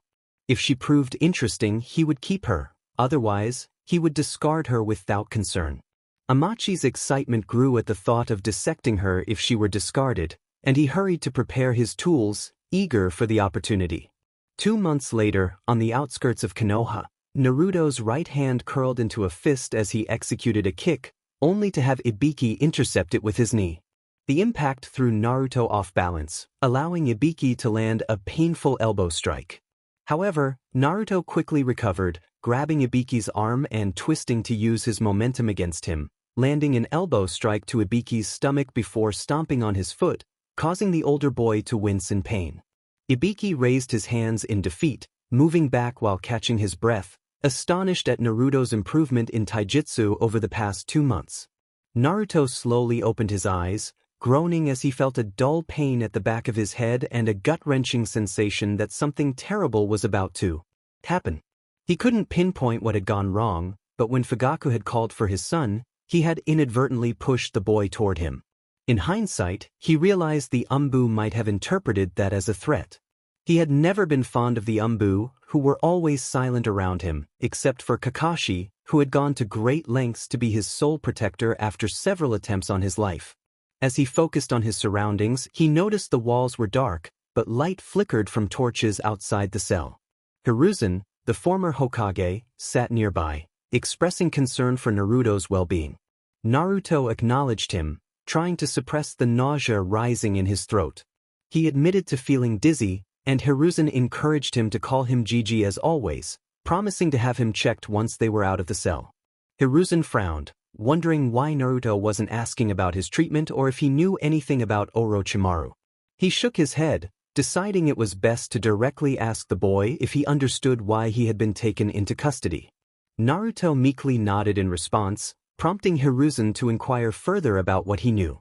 Had he still been Hokage, he might have been able to let the boy's actions go unnoticed, especially since he could always claim that he wasn't actually obeying orders from that traitor, but was instead being manipulated by the snake Sannin. Naruto whispered, his eyes filled with sadness, that he had spoken with the creature. It had been sleeping, and the choker was causing it pain. Who would do such a thing to a poor creature? Hiruzen muttered for him to repeat that, his mouth forming a small circle of surprise. As Naruto squirmed to sit up in the cell's bed, he paled at the sight of the third Hokage's shock transforming into an angered glare, but not directed at him. Danzo stepped forward from the shadows of the corridor, his long black cloak billowing slightly. One eye was covered by bandages, and his expression was unreadable. Hiruzen confronted him, questioning why the boy was in a prison cell instead of an interrogation chamber. The anger in his voice was palpable.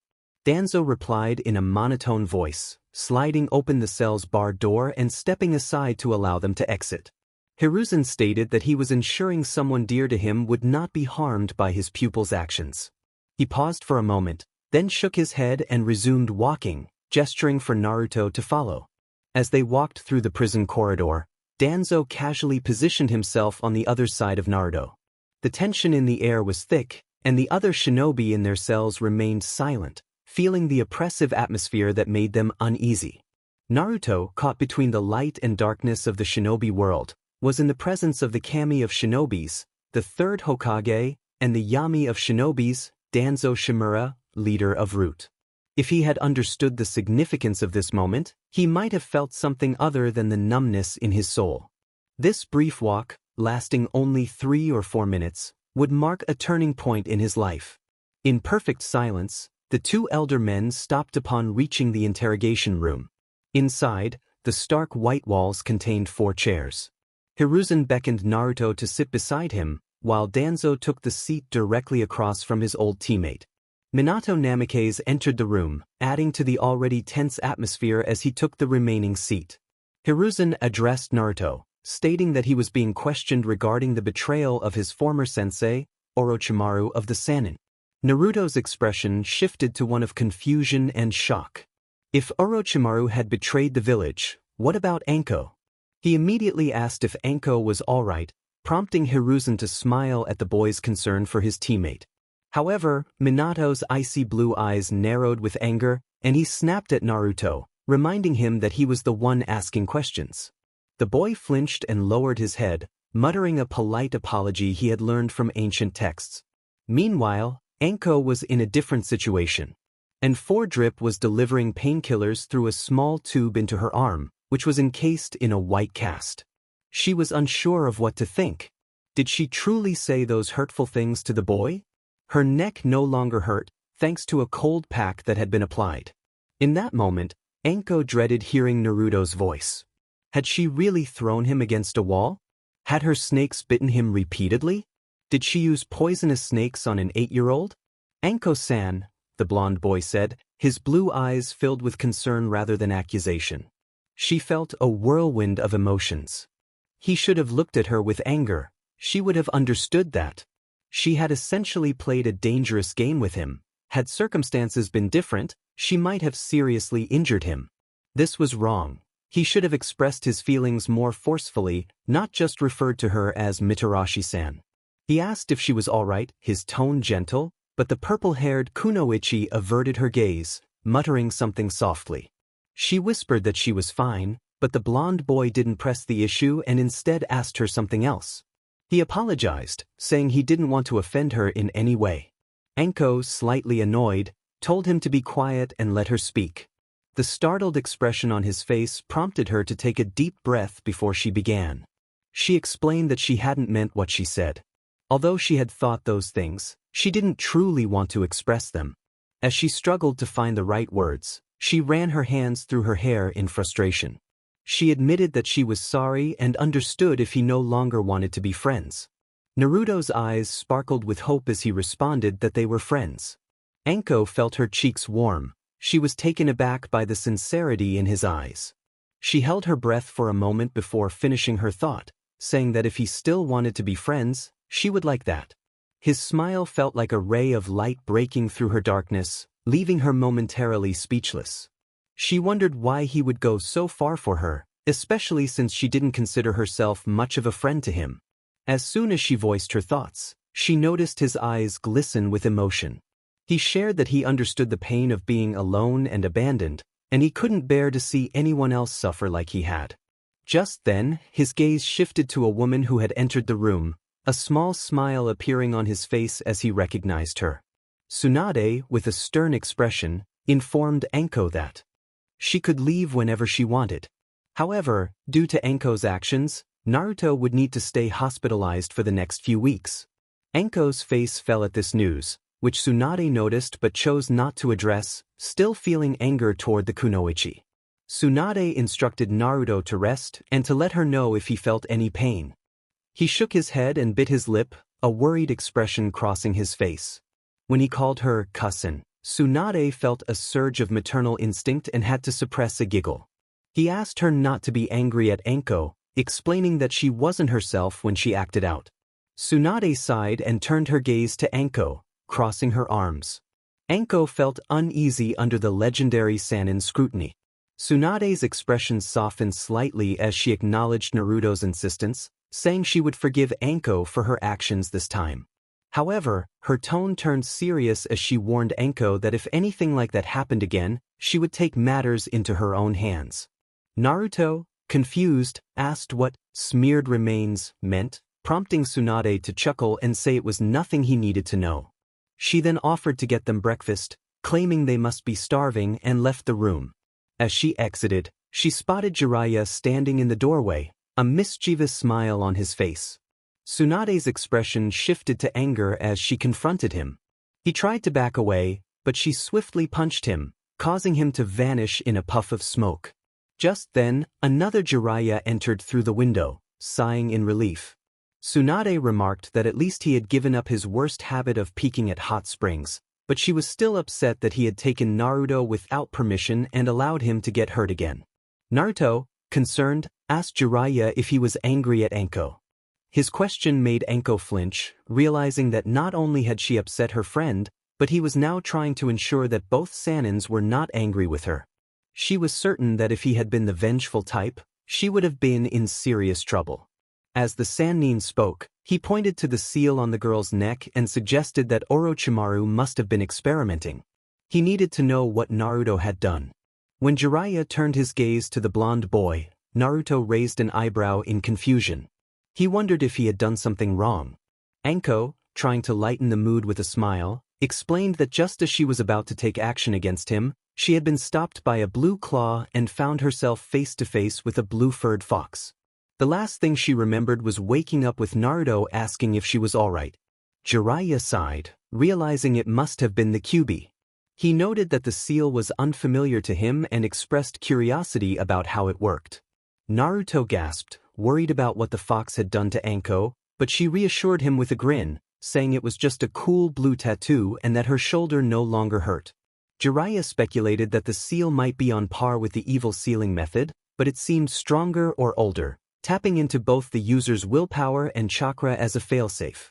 Anko mentioned that Tsunade had said she could leave, but she couldn't find her clothes. Jiraiya sheepishly explained that Tsunade didn't like to see Kunoichi dressed inappropriately. Anko snapped back, insisting that was not true. Jiraiya then revealed a paper bag containing a kimono, which shocked Anko, who would have preferred her hospital gown. He admitted he didn't know her size, so a kimono was the best option. Naruto's eyes sparkled at the sight, but Anko complained about wearing it outside the village. Just then, Tsunade entered, balancing two trays and wearing a smile that hinted at mischief. Anko jokingly referred to her as a cow, and Naruto eagerly chimed in about his dislike for sheep's milk. Tsunade, curious about Naruto's training, handed one tray to Anko and placed the other on Naruto's desk. As she listened to Naruto recount his training experiences, Jiraiya discreetly moved toward the window. Tsunade's smile grew more ominous as she listened.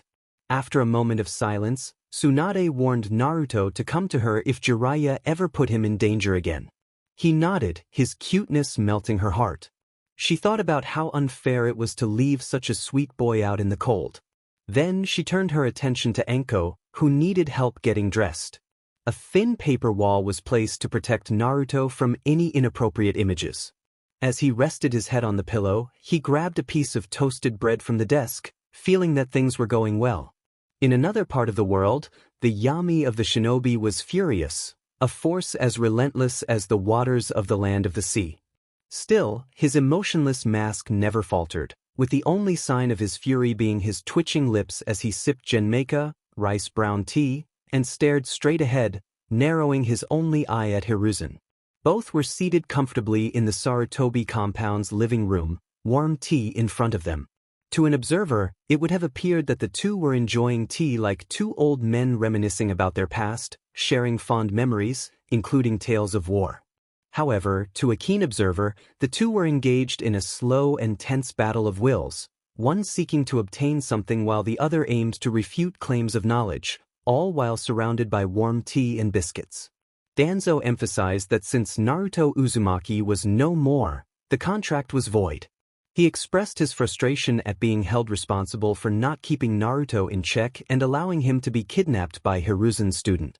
Hiruzen attempted to smile, though Danzo's brief scowl revealed his displeasure.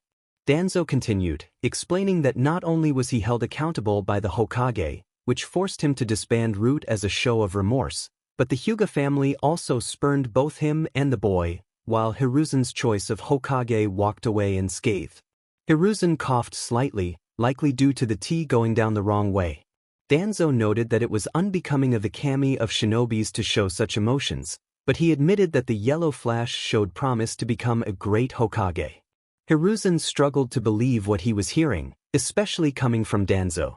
He questioned how Danzo could be impressed by someone who made him disband Root. Danzo simply nodded, revealing his thoughts on the yellow flash's nature, suggesting that he held a wicked side that resonated with him. Hiruzen, perplexed, asked if Danzo was truly going to disband Root.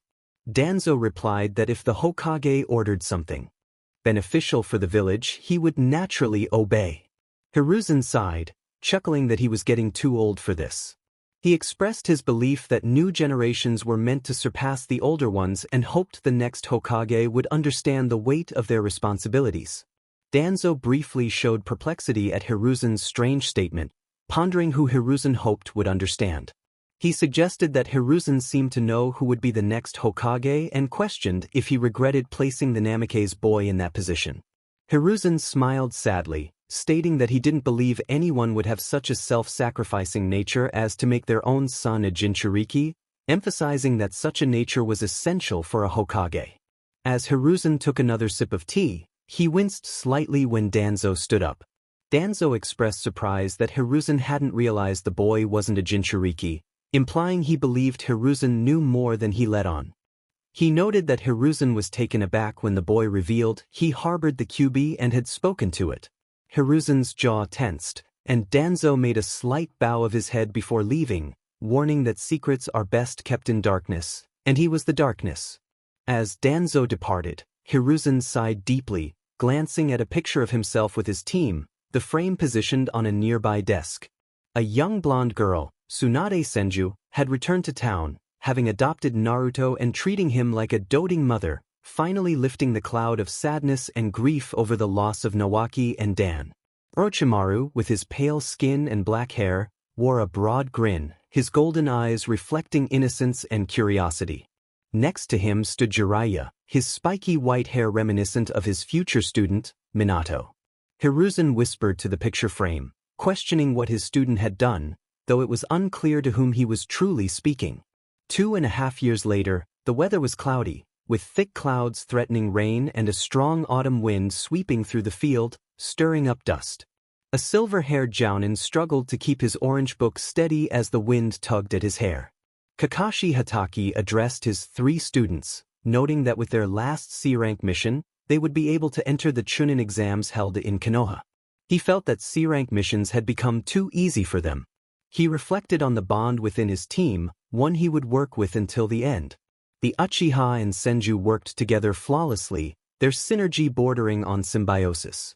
The Uchiha's Sharingan flared to life, perfectly mimicking the movements of the gray blonde-haired boy, as if they were twins rather than mere teammates. The Mitarashi's precision and unique fighting style complemented the team, allowing them to adapt seamlessly to any situation. It was a formidable sight to behold. Kakashi ducked under the twin fist strikes from both boys as the thick mist surrounding them, coated in chakra, did nothing to impede their relentless assault. From underground, snakes emerged with blades in their mouths.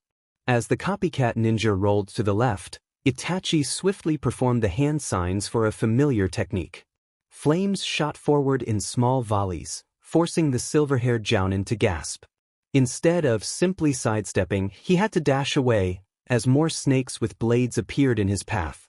Suddenly, from behind him, a manifestation reminiscent of the Sorrento Kiringo from Naruto's Tanto materialized. Just as it appeared, Kakashi seized his fist and propelled him forward, right into the barrage of fire and the oncoming snakes, which were clearly summoned by Anko, who remained hidden within the thick mist created by Naruto's Suiton, the Kirigakure no Jutsu. Surprisingly, the mist did not seem to hinder either Anko or Itachi, the former due to her normal eyesight and the latter thanks to his activated Sharingan. Kakashi silently cursed as his Sharingan had become ineffective for this fight.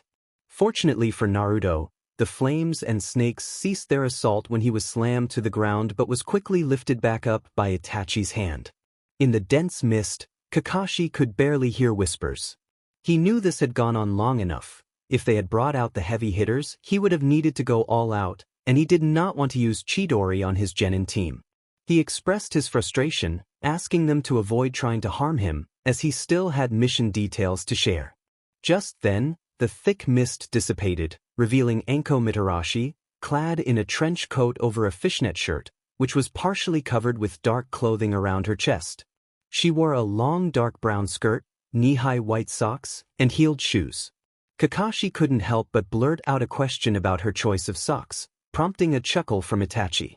The Uchiha had grown, now standing at 10 years old, with a gentle face framed by raven hair. His Sharingan was activated, and he wore a dark black jacket adorned with the Uchiha fan symbol, light beige baggy pants, and blue ninja sandals. Kakashi learned that Anko had lost a bet with Tsunade, which made him shiver. He hesitated to ask what the bet was, fearing the answer. Naruto explained that it involved whether his fan club could reach triple digits by the time he became a Chunin. Anko had bet yes, while his mother had deemed it impossible, leading to Kakashi's realization that the silver dye trick had cost him dearly in the hospital. Naruto's hair was spiky, resembling the second Hokage's, now a light gray-blonde mixture. He wore a dark blue shirt with the Senju symbol, short white trousers, and black ninja sandals, topped off with a light blue jacket and his forehead protector, giving him a more mature appearance. Living with the legendary Genin Tsunade had certainly changed him. He had experienced a growth spurt, matching Itachi's height, which was a significant change from their previous 10 to 12 centimeters of difference. His chakra control was impressive, though his overall chakra level was only average. However, his infiltration skills and assassination techniques made up for it. Kakashi then explained that their mission was relatively simple. They needed to locate a criminal ninja team known as the Criminal Brothers. Naruto's sweat dropped at the name, commenting on their lack of originality. Enko grinned, suggesting they could have called themselves the Criminal Bothers instead. Itachi face-bombed mentally, wishing he hadn't heard that joke. Kakashi continued, noting that 2 members of the team were classified as Jounin ranked, while one was likely at the Chunin level bordering on Jounin. They were to locate them before they became a problem, and in case of confrontation he instructed them to retreat. Naruto inquired about information on the criminals, and Kakashi nodded, handing each genin a copy of the bingo book. He reminded them that their task was solely information gathering regarding their whereabouts. They had a lead on the criminals in the land of vegetables, but it was getting cold. They would depart the next morning at 5 sharp from the gate. Kakashi recalled the last time he had neglected to inform Tsunade, which had resulted in a painful experience for him. He waved goodbye to his team, and the 3 genins in unison exclaimed their favorite foods: dango, ramen, tea. Itachi's choice won the round, as he seemed quite tired of the usual dango and ramen. That, and the Sharingan in full view with a kunai in his hand. As they made their way to the tea cafe that Itachi loved in the village, Naruto expressed his confusion about Itachi's fondness for tea. Itachi explained that tea soothes the spirit and calms his nerves. Enko chimed in, noting that the principles of caffeine in tea could actually worsen Itachi's situation. She was grateful that her trench coat, a gift from Naruto years ago, was proving useful for holding emergency dangos. Naruto suggested that chamomile might be a better option unless Itachi was allergic. Itachi's eyebrow twitched slightly at the comment. He insisted they would have tea, increasing his pace as Naruto and Enko continued to discuss the negative effects of tea on the body. Enko dramatically recounted a story of someone who had died from overindulging in tea, while Itachi sat down at a cafe table, gesturing for the others to join him. With practiced ease, he called the waiter, who already knew their usual orders. Itachi ordered green tea for Enko, herbal tea for himself, and the broth for Naruto, sighing at the thought of the unappetizing concoction that was essentially mashed biscuits in what used to be Earl Grey tea. The waiter nodded and went to prepare their drinks. Itachi brought his hands together, narrowing his eyes as a glint appeared in them, and whispered about their plan of action. Naruto turned to Enko, asking for updates on the land of vegetables. Enko, with a smug grin, described the plain area with little to no mountains, where the daimyo's castle stood on an artificial hill. She explained that the economy revolved around selling crops and vegetables to foreign nations, hence the name. As she grabbed a dango stick and dipped it into the tea, Itachi struggled to hide his disapproval of such a combination. Enko inquired about the Criminal Brothers, prompting Naruto to pull out a bingo book. He read aloud that one of the brothers could use magnetism techniques without a Kekkei Genkai, another could utilize strange ice release without a bloodline, and the third seemed to be a mere water user with a piranha summoning contract.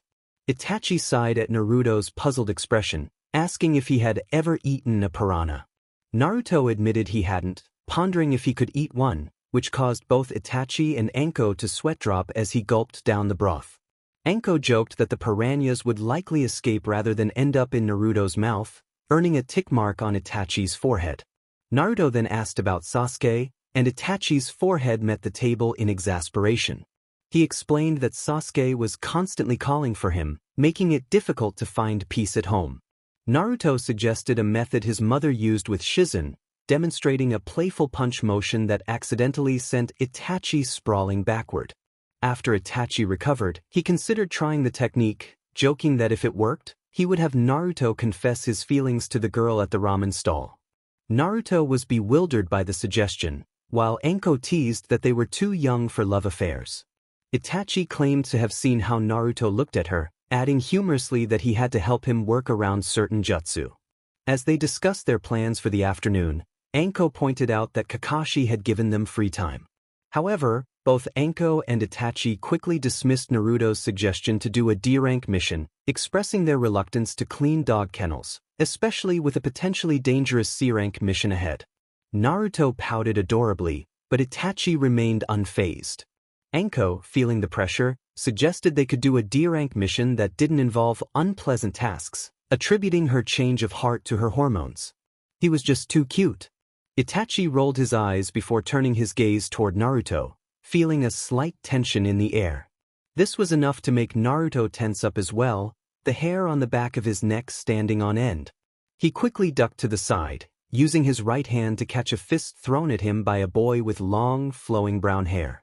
In a seamless motion, he immobilized the attacker without disturbing any of the food on the table, ending the maneuver as gracefully as a dance, leaving the assailant on the ground. Naruto observed the small boy, who was around 6 years old, as he was released and stood back up. The boy's pearly white eyes, a sign of the Byakugan Jujutsu, met Naruto's gaze. His forehead bore the caged bird seal, yet he showed no signs of flinching under the scrutiny of those who understood its significance. The seal represented a form of benj disguised as safety, and being a SLV was a kinder fate than being the first branch member of the Hyuga family.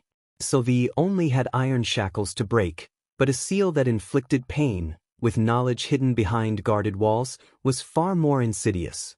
How could one defy such restraints? Niji, the boy, expressed his surprise at not being faster than Naruto, bowing politely before turning to leave the tea shop. Naruto quietly mentioned that he would be away from Konoha for the next few weeks and would participate in the upcoming Chunin examinations. He added that if Niji faced any troubles, he should seek his counsel. Niji paused, bowing once more in appreciation before departing. Once Niji left, the tension in the air dissipated. Naruto chuckled and remarked on Niji's skills, noting how he had heard him enter the shop but was impressed by the execution of his dash. Itachi sighed, commenting on the surprising nature of Naruto turning a would-be assassin into a devoted student, while Anko grinned at the exchange. Anko teased that perhaps Naruto had adopted a younger brother from the Hyuga clan out of jealousy. She remarked on Niji's eyes, which were unsettlingly white and devoid of pupils. Naruto raised an eyebrow, pointing out that Anko's own eyes lacked pupils as well, though they were brown. Anko, visibly annoyed, suggested they take on a D-rank mission and then enjoy some dango later. Naruto sheepishly scratched the back of his head, realizing that Anko had been invited to dinner again. He nodded in response to her question, which led to her frustration about why Niji could refuse while she could not. Itachi, maintaining a calm demeanor, remarked that he did not need lessons on table manners. Anko playfully threatened him with a set of dango sticks, prompting a light-hearted exchange. The trio decided to get a D-rank mission, eager to earn some pocket money. They quickly paid their share and dashed across the rooftops, landing in front of the Hokage's tower. They entered, with Itachi leading and Anko bringing up the rear, a strategic arrangement that avoided any awkwardness. Anko playfully asked if the boys enjoyed watching her as she climbed the stairs, but both boys were too embarrassed to admit that her trench coat obscured their view. As they approached the Hokage's office, Anko made a teasing remark about not wanting to grab her attention, which elicited a wave from the Hokage's secretary, who gestured for them to enter. Inside, Minato Namikaze attempted to smile but was met with indifference from the group. Anko seemed distracted, her gaze wandering. Itachi politely addressed the Hokage, requesting to undertake a mission since they had a day ahead of them. Minato, rolling his eyes, instructed Irika to present the roster of D-rank missions. Itachi swiftly selected a higher-paying, less time-consuming mission, which Irika approved after some quick paperwork. As they prepared to leave, Minato called out to Naruto, who paused to listen. The Hokage informed him that the head of the Hyuga family wanted to discuss something with him regarding Niji, who had already demonstrated remarkable skills for his age. Naruto nodded in acknowledgement before exiting. Irika, watching them leave, gritted his teeth in frustration, pointing out that Naruto had ignored the Hokage. Minato quietly responded that the villagers scorned Naruto despite his efforts to be seen as a hero, and he questioned why he should not receive some of that scorn in return. It was understandable for him to act that way, as long as his anger or indifference was directed towards her, the Hokage thought quietly. She accepted it without complaint. However, Minato's expression shifted as he narrowed his eyes, his gaze icy as he confronted the Chunin sensei. Yumino-san had only mentioned that the boy was a danger to himself, which was why he had to be moved from her home and disowned for his disrespectful behavior. At no point had he claimed the boy posed a threat to anyone else. Those were merely rumors that persisted despite the passage of time. The Hokage reflected on her past foolishness, realizing she had failed to see the truth, and she bore the consequences of that every day. Meanwhile, Kushina walked through the streets, holding her 5-year-old daughter's hand tightly. Her daughter had bright, flowing red hair and sparkling blue eyes, dressed in a lovely orange one-piece dress while clutching a doll. As they strolled, a boy passed by without acknowledging them, his teammates trailing behind him. He seemed focused on his future as a Chunin and potentially a Jounin, perhaps one of the strongest ninjas in Konoha. Yet, Kushina wondered if he would ever forgive them once he learned the truth. She was puzzled, though. He shouldn't have been the Kyuubi Jinchuriki. Even Minato had doubted that he held anything within him. What was the significance of the yin parts sealed inside him? Katsumi tugged on her mother's hand, her eyes filled with concern. She expressed her worry, her voice always energetic and lively, though a bit spoiled. Kushina reassured her, attributing her distraction to the wind. As they continued walking, Katsumi excitedly asked if Sakura would like her new dress. Kushina agreed, complimenting her daughter and playfully suggesting that she would win Sasuke's heart with it. Katsumi sensed something was on her mother's mind, especially when she used her usual exclamation, which indicated excitement or concern. Kushina brushed it off, feeling a slight blush on her cheeks, relieved that Katsumi didn't press further. Soon, they arrived at the Haruno household. After ringing the doorbell, Sakura's mother greeted them warmly. Katsumi politely thanked Mabuki for allowing Sakura to join them. Mabuki called for her daughter, her voice echoing through the house. Kushina covered Katsumi's ears to shield her from the last word. Sakura soon appeared at the door, dressed in a red dress with black shorts underneath, her bright smile lighting up the entrance as she waved goodbye to her mother. As they walked towards the park, Sakura interrupted their conversation about dolls and clothes with a question. She wanted to know what private time meant, recalling her mother's words about spending time with her father. Kushina felt her face pale at the thought, realizing Mabuki's tendency to speak candidly. She suggested that Sakura ask her mother about it when they returned home. It was something private, and both girls remained unconvinced but chose not to press further. They soon began chatting happily about various topics. Eventually, they arrived at the park, where a crowd of mothers and their children had gathered outside the premises. A couple of Chunins stood nearby, looking rather grim as they observed the scene, which consisted of angry-looking women and confused kids. One of the Chunin reassured the crowd, stating that they had handled similar situations many times before and would be quick about it. He turned to his partner and muttered something that Kushina, with her keen hearing, caught despite the constant murmur of the crowd. He mentioned that next time, they should take the gate guard position, as it would be less stressful than dealing with upset mothers. Kushina moved forward, the crowd parting for her, as the wife of the Hokage was determined to make her point to the two Chunin. Holding tightly to the hands of both Katsumi and Sakura, she noticed 3 ninjas behind Kotetsu and Izumi. One was taller, wearing a trench coat with spiky purple hair, and was surrounded by a mass of snakes that seemed to be gathering the litter around. Another ninja, whom Kushina recognized as Itachi, stood to the side, waiting for the right moment. Suddenly, she raised her hands, and the garbage began to float into the air, propelled by the snakes. Itachi quickly went through hand signs and unleashed a powerful fire technique. The flames engulfed the collected garbage, turning it to ashes. Kushina gasped, worried that they might set fire to the park. Meanwhile, Katsumi and Sakura watched in awe, their mouths agape at the spectacle. As the flames began to die down, a gray-blonde boy finished his hand signs and called forth a wind technique, reigniting the smoldering fire and sending the fused garbage back into the air to burn further. The crowd murmured in surprise, with some questioning the strength of the jutsu. Just then, both Itachi and Naruto performed another technique simultaneously, unleashing powerful water bullets that knocked the burning debris away from the park and into a nearby garbage collection area, rendering it safe. The crowd buzzed with comments about the impressive display, while Izumo and Kotetsu ceased their efforts to keep people out of the park and approached the three Genins. Kushina felt a tremor of pride and anxiety as she realized just how strong her son had become. She felt a pang of sadness, knowing she couldn't approach him like the Chunin could to congratulate him or invite him over for dinner.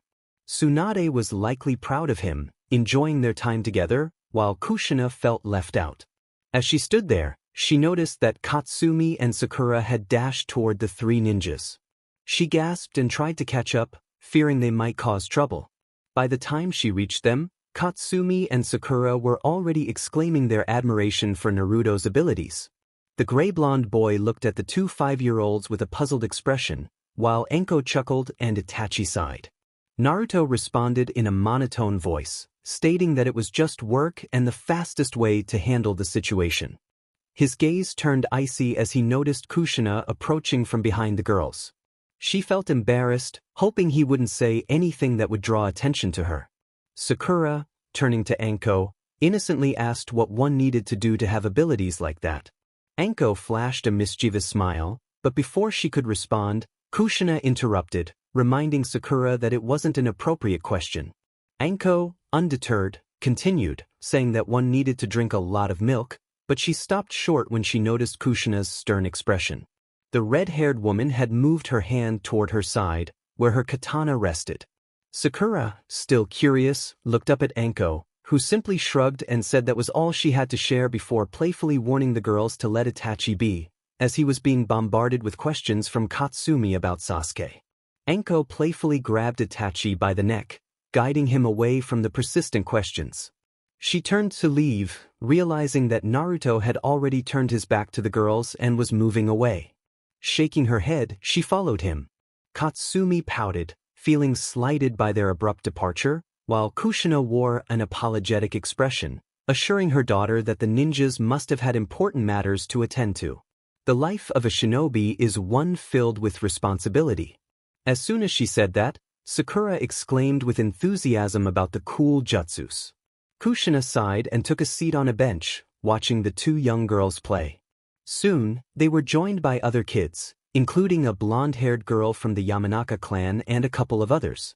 Naruto decided it was time to see what the Hyugas wanted from him. He mentioned to Itachi that if he wasn't back soon, he would need a team of Umbu to come after him. Itachi nodded in agreement, reassuring Naruto that he would send highly trained members of the Uchiha clan to rescue him if necessary.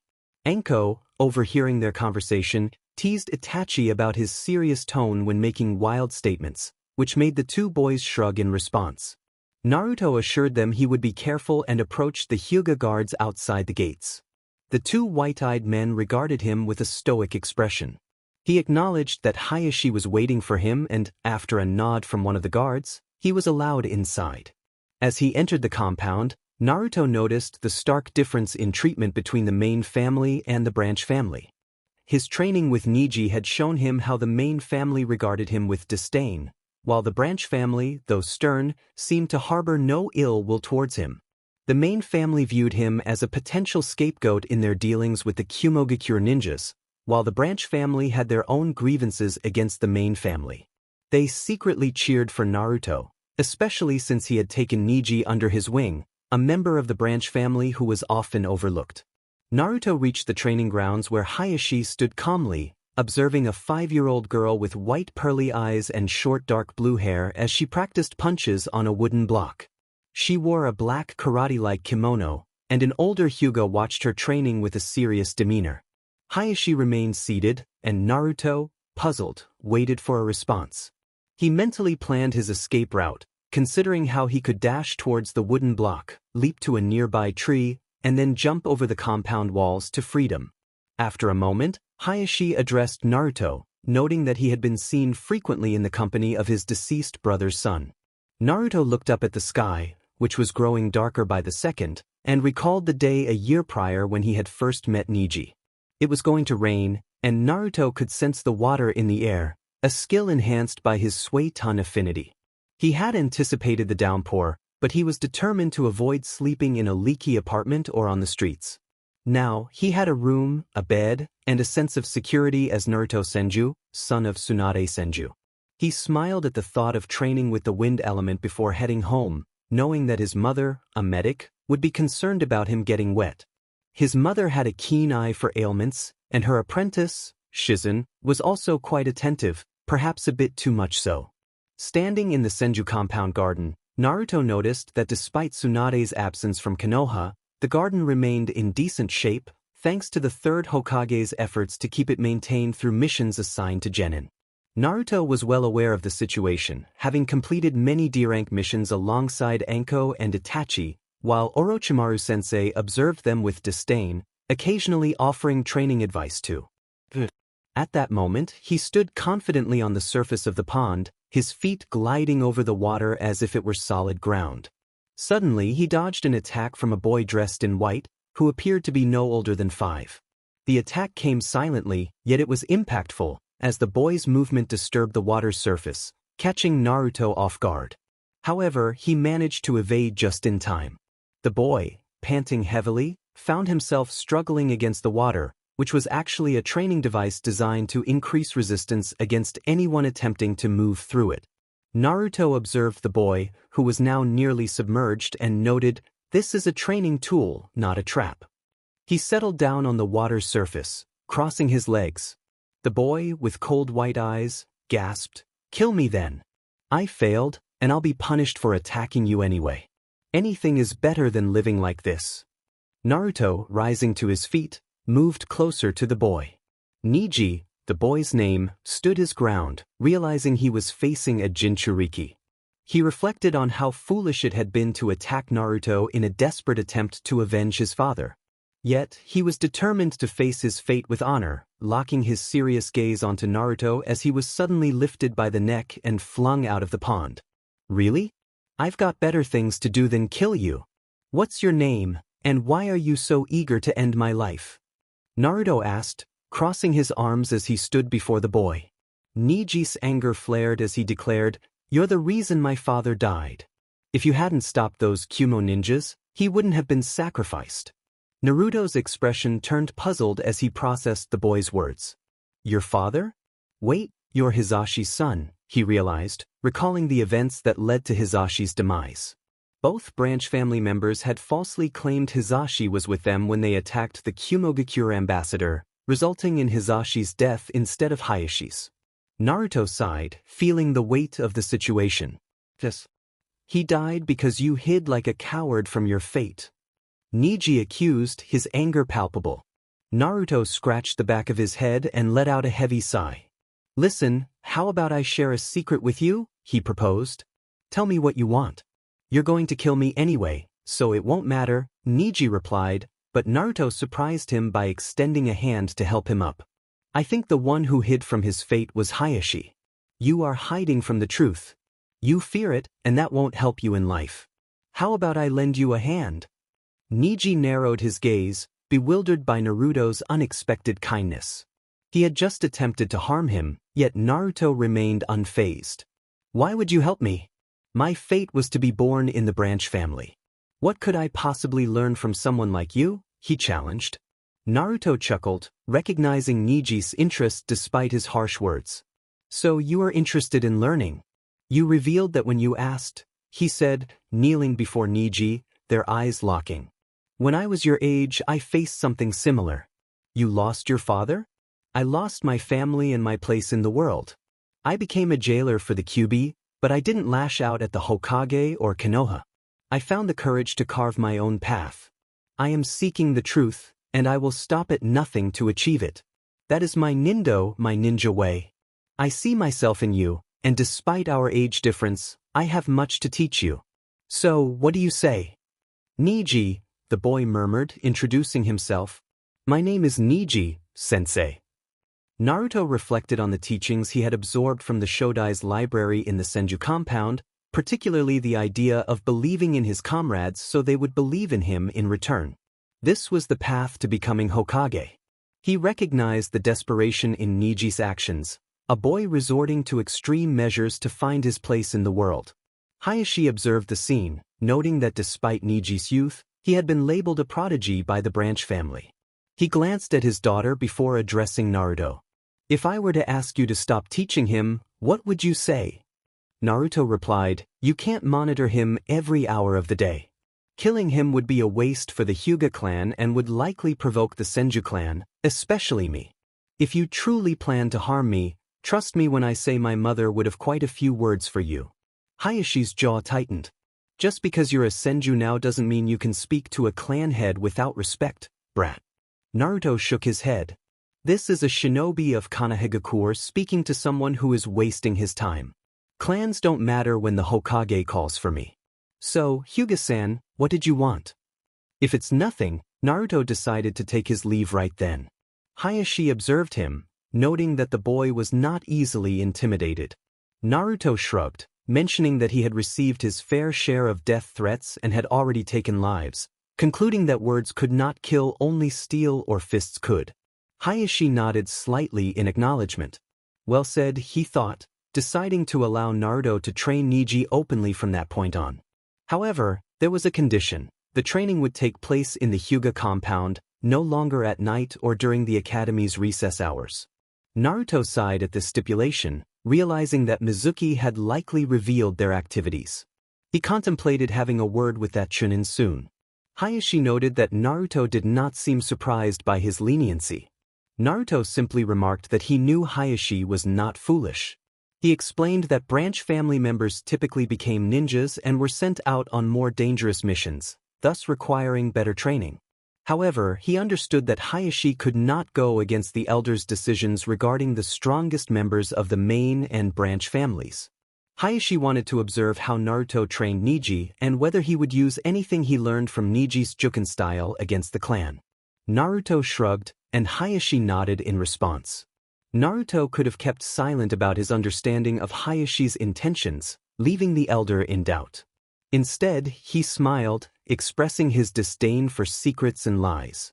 He warned that while he could be misled, lying would provoke his wrath, which he emphasized was not a threat but a promise. With that, he bowed and quickly exited the Hyuga compound. Outside, he spotted Anko perched on Itachi's shoulders, attempting to throw a grappling hook to scale the walls. The Hyuga guards outside watched in disbelief at the absurdity of the scene. Naruto announced his presence, causing the transformation to disperse and putting the guards on high alert as the real duo jumped down from the walls. Anko greeted him, claiming they were merely teasing the guards, ruffling his hair affectionately. Naruto expressed disbelief that she had managed to convince Itachi to join her. Itachi, bound by his clan's traditions, offered that as an excuse, prompting Naruto to sigh. Anko's influence was apparent on both of them in different ways. As they dashed away, leaving the bewildered Hyuga guards behind, Itachi waved goodbye and headed toward his compound, while Anko followed Naruto, her expression growing more nervous as they approached the Senju compound. Naruto reassured her that she shouldn't be so anxious. Anko retorted, questioning if he had ever been struck by his mother's fists. Naruto paused to consider this, admitting that he had indeed been hit once. Anko pressed him for details, rolling her eyes at the thought of that woman being able to punch her beloved Naruchan. The land of vegetables did not require much of a border guard, as it was not a fighting nation and maintained neutrality. It would be foolish to attack a nation that served as the primary source of crops and vegetables for all the elemental lands. However, one could unmistakably sense when entering this land not due to the abundance of food or the sight of farmers with their carts, but because of the overwhelming smell. Anko grimaced, pinching her nose as she complained about the odor. Itachi pointed out that it was merely manure, necessary for maintaining productivity throughout the year. Anko groaned, wishing it could be something less unpleasant, and decided to cover her nose with her trench coat to avoid the worst of it. Kakashi, their silver-haired jounin, asked how they should approach their mission. He smiled under his mask and explained that Naruto, being the infiltration specialist, would be on his own for this final exercise. He reminded them that they were free to act as they saw fit for the mission's purpose. Kakashi then produced his orange-covered book and a new, thicker red one, prompting Naruto to comment on the new title, which Kakashi confirmed was indeed a work by Jiraiya that had improved significantly. With Kakashi departing for an inn, the trio was left to strategize. Anko eyed him with irritation, Itachi caressed the handle of his kunai, and Naruto narrowed his gaze before suggesting their roles for the mission. He proposed that he would handle the infiltration, while Anko and Itachi could work together for information gathering and persuasion. Itachi countered that he should keep an eye on Naruto, who needed more protection. However, Naruto insisted they had a lot of ground to cover. The boy spoke quietly, acknowledging Itachi's skills in infiltration. He suggested that they avoid being recognized by transforming into a couple of females and hiding their forehead protectors. Anko chuckled, already planning her teasing for the future. Itachi sighed, running a hand through his hair, knowing he would likely regret this decision, but he trusted Naruto's expertise. They moved away from the main road to execute their plan. Kakashi, observing from his hiding spot, followed them into a dark alley. He looked perplexed for a moment at the empty dirt road before activating his Sharingan. He quickly spotted the three under a genjutsu. Itachi had transformed into a slightly busted brunette wearing a blue corset and a knee-high skirt. Anko had taken on the appearance of a twin-tailed blonde with blue eyes and whisker marks on her face. Naruto, sweat dropping at the sight, gave them final instructions. While they gathered information on possible weapon shipments coming through the border, he planned to head to the capital. He estimated it would take him 3 days to arrive, 3 more to prepare a safe house, and 3 additional days to start his investigation. He warned them that if he wasn't back in 15 days, it meant he had been compromised, and they should abandon the mission. He handed his forehead protector to Itachi, who accepted it with a frown. Anko pointed out that if they left him behind, his mother would be upset, but Naruto insisted she would understand if they explained the situation carefully. He urged them to act convincingly, as the dangers of the area were real. With that, Naruto began to scale the alley wall, heading towards the capital. Kakashi performed a couple of hand signs and summoned a clone, which silently followed Naruto while he kept an eye on the 2 girls below. Naruto had taken on the bulk of the mission, which was expected, as he had become the spearhead for their infiltration. Unbeknownst to him, this was how spy networks were often formed. A series of safe houses and satellite spies. Naruto lightly touched the crystal pendant around his neck, a gift from his mother. He felt reassured that he was still alive, which meant either the curse worked slowly or it didn't exist at all. He knew his mother would be angry if she found out, but he hoped to prove to her that it was not her fault. He was determined to return alive. Once he was far from the village, he dropped his transformation and rummaged through his pack for farmer's clothes. After changing, he dirted his face for camouflage and transformed his backpack into a bag of potatoes. He adjusted his appearance to look tougher and older, slinging the bag over his shoulder and setting off towards the capital, a blade of grass in his mouth. Kakashi watched from the bushes, slightly impressed by Naruto's clever use of henge and camouflage. He thought that perhaps there was no need to keep such a close watch on him, but he decided to keep the clone active just in case. Naruto traveled on foot for most of the day until he managed to hitch a ride on a cart filled with fresh hay. The cart driver, an older man, welcomed him aboard, and they chatted as they made their way to the city. Naruto expressed his gratitude, explaining he was visiting family for a birthday celebration. The Chunin exams were set to take place the next day, creating excitement throughout the village. People had come from all over the elemental countries, including those with previously strained relations. The events were a showcase for the strongest shinobi from each village, and even the daimyos usually attended, though they typically only showed up for the finals. Due to the recent Third Ninja War, the number of participants was low, meaning the finals would occur soon after the first 2 exams. In just a week, some would be promoted to Chunin while others would remain Genin. Unfortunately, Naruto had been forced to rest since the day before and had already disappeared from home first thing in the morning. Niji Hyuga, who had become a friend and mentor to Naruto, expressed his doubt about their situation. Niji had tried hard to remain focused on his goals, but he found it difficult to maintain that mindset when his enemy had turned into someone he cared for. When Naruto, after being bedridden for an entire day, arrived at the Hyuga compound to take Niji for training, Niji was taken aback. It wasn't just that Naruto had come, it was how he had entered through the main gate, bypassing the guards without a word, and had practically dragged Niji by the ear while he was having breakfast, heading straight to the Hyuga training grounds. Niji questioned whether Naruto had obtained permission, trusting that his sensei wasn't just trying to set him up for a difficult time later with the main family. What he really wanted to know was whether Naruto was upset with him, the world, or if he was simply playing around with him in some unconventional training method. Naruto turned around, cracking his knuckles with enthusiasm. He felt energized and declared that a spar was exactly what they needed. To emphasize his point, his blue eyes sparkled as he performed a cartwheel, nearly kicking Niji in the face, only for Niji to deflect it with his arm. With a chuckle, Naruto gained momentum from the ground and slammed his fist against Niji's arm, sending him stumbling back slightly. Niji, still recovering, asked if Naruto's mission had gone well. In response, Niji unleashed a flurry of kicks, which Naruto skillfully dodged by stepping back and bending his body to avoid the strikes. Naruto replied that the mission had not gone well at all, a grin on his face as he swiped the air in front of him, catching Niji's ankle and tossing it upward. He then maneuvered his arm underneath Niji's leg, forcing him to twist midair before landing on the ground. Niji noted Naruto's unusually cheerful demeanor as he regained his footing and bowed gracefully. Just as Naruto was about to return the gesture, Niji launched himself forward with a headbutt. Naruto sidestepped effortlessly, blocking the attempt and putting Niji in a playful hold. Naruto praised Niji's effort, ruffling his hair before releasing him. Niji, flustered, gasped and composed himself just as Hayashi Hyuga arrived at the training area. Hayashi acknowledged Naruto's presence with a small frown, questioning the nature of their warm-up. Naruto casually explained that they were training in various taijutsu styles, which caused a tick mark to appear on Hayashi's forehead. Niji stood silently, shivering slightly. Hayashi asserted that the Juken style was the undisputed winning technique of the Hyuga family.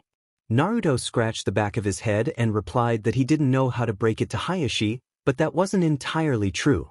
Hayashi gasped, and Niji felt a sense of dread, wishing he could be anywhere else. Hayashi demanded proof of such insolence, questioning how a style with centuries of history could possess any weaknesses.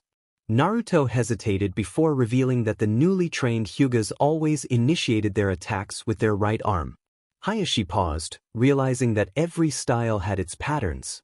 Naruto continued, explaining that they consistently targeted the shoulder's tenketsu point first, making it almost automatic from training.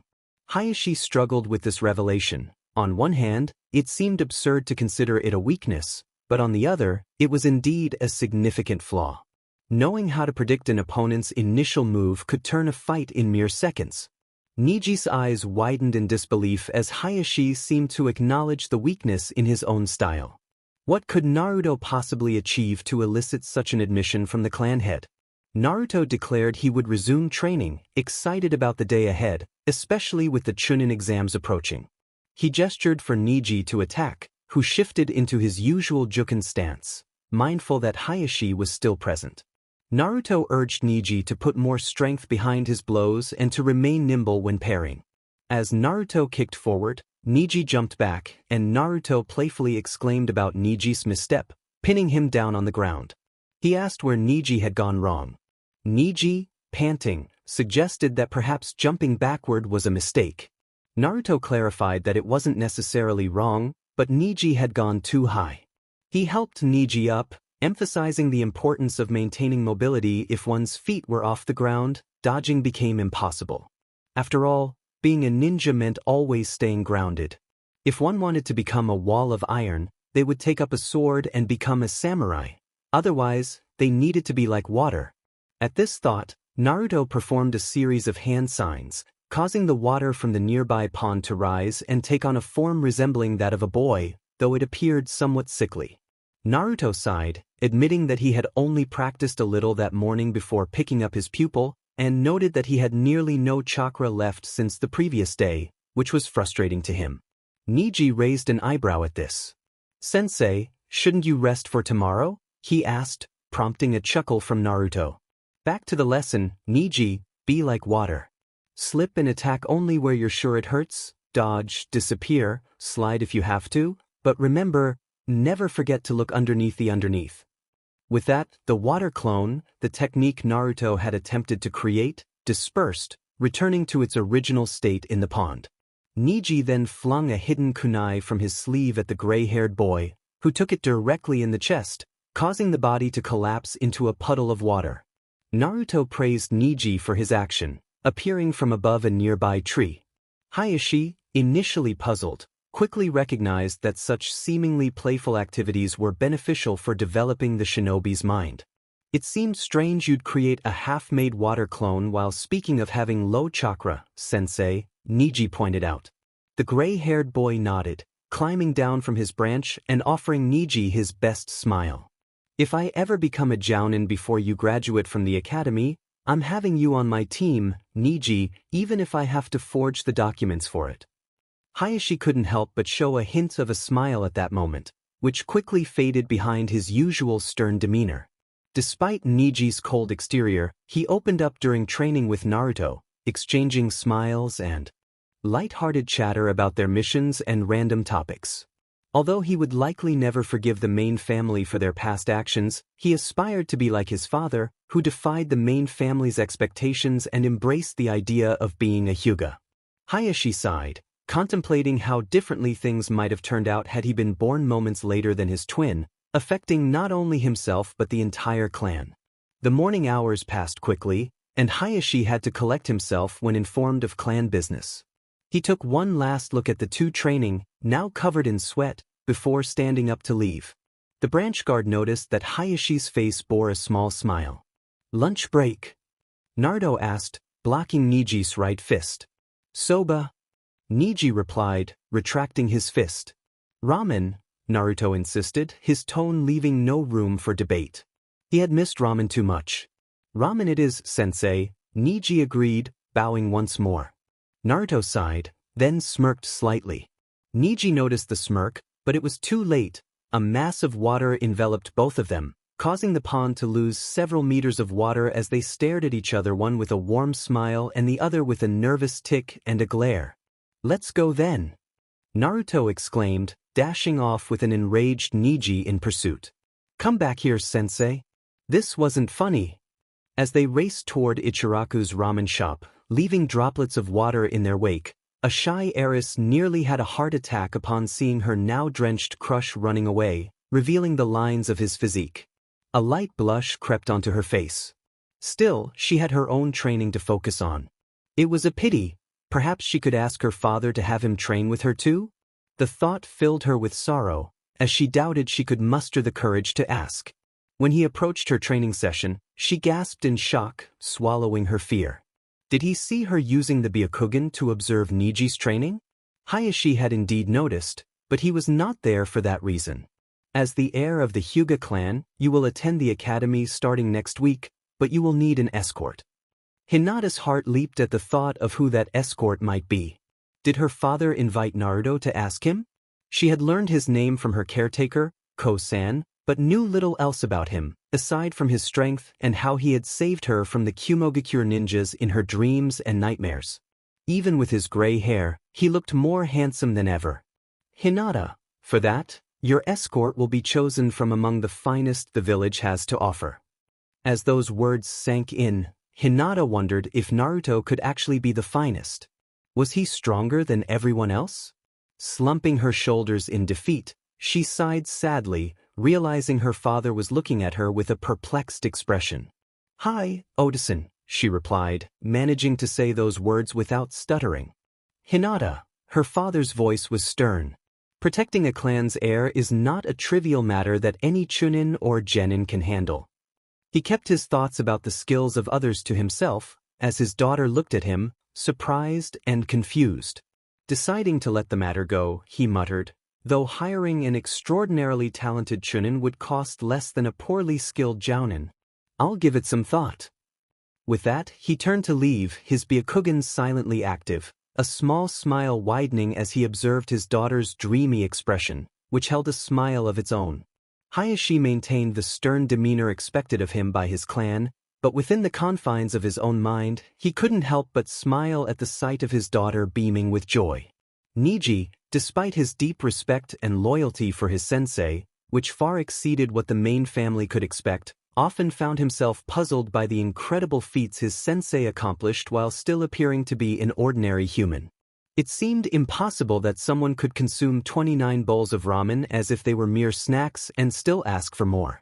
Across the counter, a girl was smiling at the gray-haired boy, showering him and Naruto with a flurry of questions that made it seem as though she never needed to pause for breath.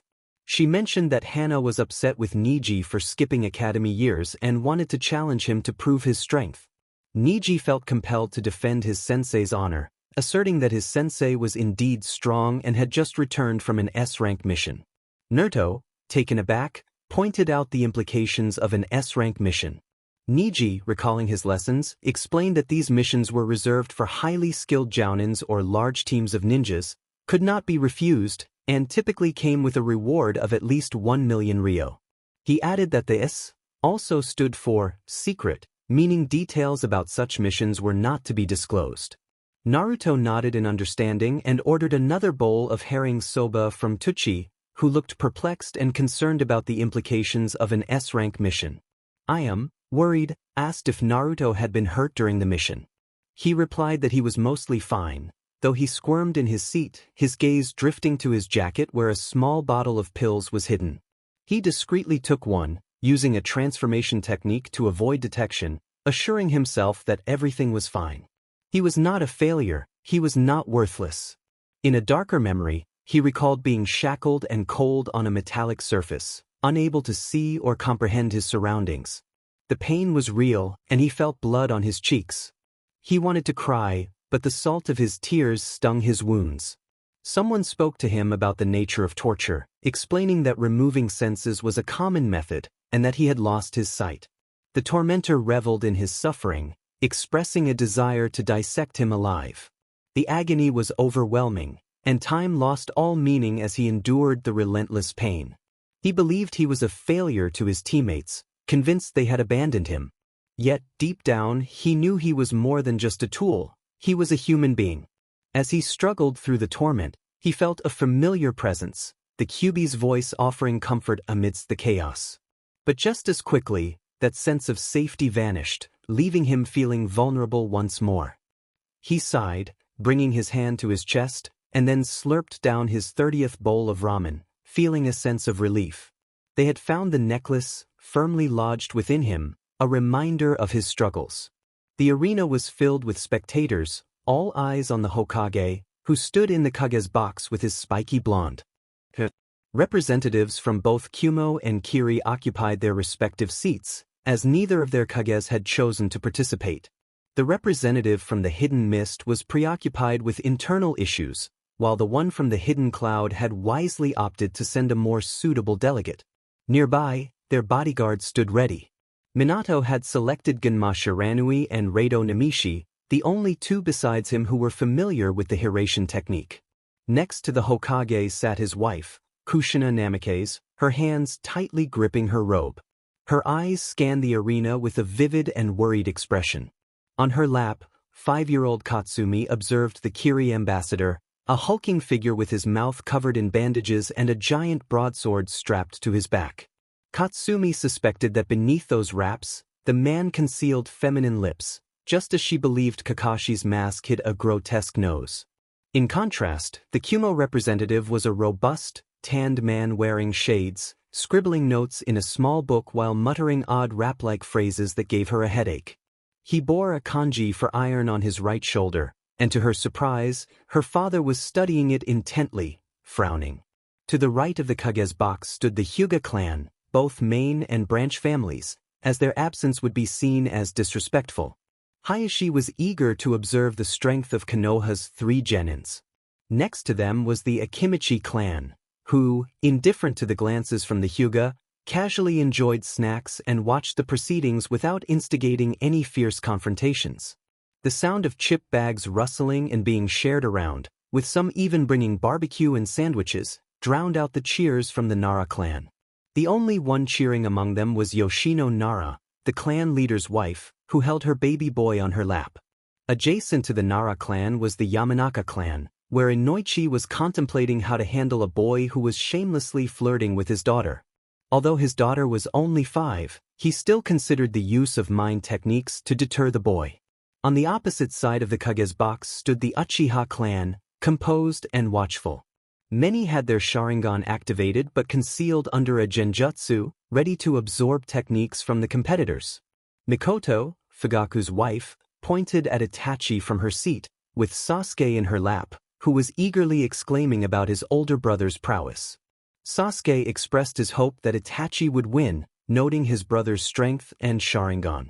Mikoto reassured him that they would have to wait and see, reminding him that Itachi had a strong team. Sasuke, feeling a bit left out, wondered why his own Sharingan had not activated yet. Mikoto comforted him, encouraging him to be patient. Next to the Uchiha clan stood the Aburame clan, maintaining a serious demeanor while feigning ignorance of their noisy neighbors, the Inuzuka. The Inuzuka clan was not just cheering, they were howling and clapping, creating a significant portion of the arena's noise. Among them, Tsum Inuzuka, the clan matriarch, grinned at her firstborn, Hana, who wore a scowl. Tsum playfully encouraged Hana, suggesting that one day it would be her turn in the arena. Hana protested, feeling it was unfair that her peer was already undertaking S-rank missions. Tsum simply smiled and suggested that Hana should train harder. Kiba, Tsum's 5-year-old son, chimed in, asking if his older brother would win. Hana, annoyed, questioned why Kiba referred to him as older brother. Tsum laughed, reminding Hana that she had expressed a desire not to babysit anymore, which led to her embarrassment upon learning that Kiba had been in their home. As the matriarch teased her daughter, Kiba, curious, asked what they were discussing. Tsum dismissed him, telling him it was not something he needed to know yet. She then urged everyone to quiet down as the matches were about to begin. The civilian seats, along with those for the Senju clan, were filled with supporters waving flags adorned with Naruto's face and the Senju symbol, all eagerly anticipating the first match. Niji was among them, having sought permission to cheer for his sensei instead of remaining with the rest of the Hyuga clan. He was sure the branch family members were envious of his freedom, but he was just a kid enjoying the moment. Tsunade waved a large flag featuring Naruto's face and the Senju symbol, while Shizune, beside her, felt a mix of embarrassment and envy at such a display, especially since her sensei was intoxicated with joy over Naruto's advancement to the finals. Next to the Senju clan, the Sarutobi clan gathered, with Hiruzen in the front row quietly smoking his pipe, Asuma beside him smoking cigarettes, and Kurenai frowning at the scene. Sure, she had been invited there for front row seats, but she was under the impression that everyone in the Sarutobi clan smoked only to annoy her. However, seeing Naruto down there from the front rows, showcasing his skills, made it worth enduring a bit of passive smoke. Strangely, Danzo Shimura sat on the other side of Hiruzen, as the two old comrades in arms anticipated the display of strength. One valued Naruto as a grandson, while the other valued the future of Konoha and the strength of its future shinobis. Unbeknownst to Kurenai, being a wind affinity user, he could control a light breeze that sent the smoke away from him and straight to the side where the red-eyed woman was. It was 5 in the morning, and Ayam was sulking. The day was likely going to be sunny, with little to no clouds and a clear blue sky. Still, the ramen stand girl was clearly not in a good mood, as anyone could see by her scowl, which was as bright as the sun that would soon rise above their heads. She muttered to herself about how she had been told he would be sleeping it off, but he woke up just minutes later, which made her slice a carrot with excessive zeal, leaving marks on the wood. Her father called her name, prompting Ayam to turn around with a perplexed look. He pointed out that she had cut too many vegetables, gesturing to the small pile of chopped greens next to her wooden tablet. She responded that it meant more vegetable broth for the day, snapping back at him. Tucci sighed softly before turning his gaze to the flap of his stand that had opened, revealing a well-known customer. Naruto Senju moved to his usual seat with a small smile, and Itachi returned his grin. Everything was fine, and Itachi congratulated Naruto on becoming a chunin at just 11 years old. "I'm her sour." Mood forgotten, excitedly pointed out how strong he had been in the arena and asked for an autograph with a hopeful gaze. Naruto agreed, mentioning that he wasn't even the first to ask for one, as Niji had come over with a stack of papers claiming he had friends who wanted autographs too. Ayam was perplexed when she asked if he had really signed all of them.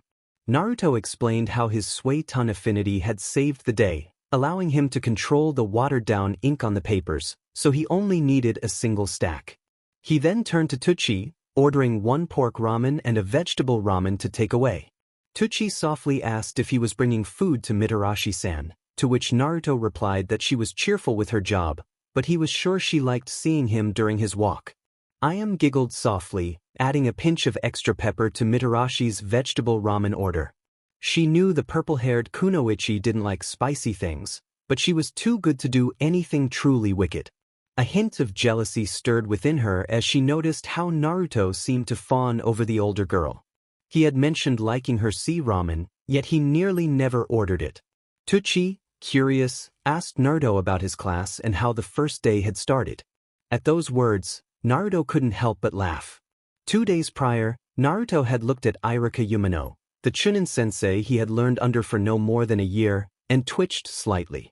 Irika, with a scar on his face, tried to smile awkwardly as he suggested that transforming into an adult female version of himself might help ease the students. Naruto firmly refused, stressing that he would not change just because Irika was worried the kids would revolt upon seeing him. They were there to learn, after all. Irika warned him that Mizuki was meant to be the assistant sensei of the class but had been assigned elsewhere. He cautioned Naruto to be careful, as many clan heirs were in the class, and favoritism could be an issue. However, Naruto simply opened the classroom door and walked in without hesitation.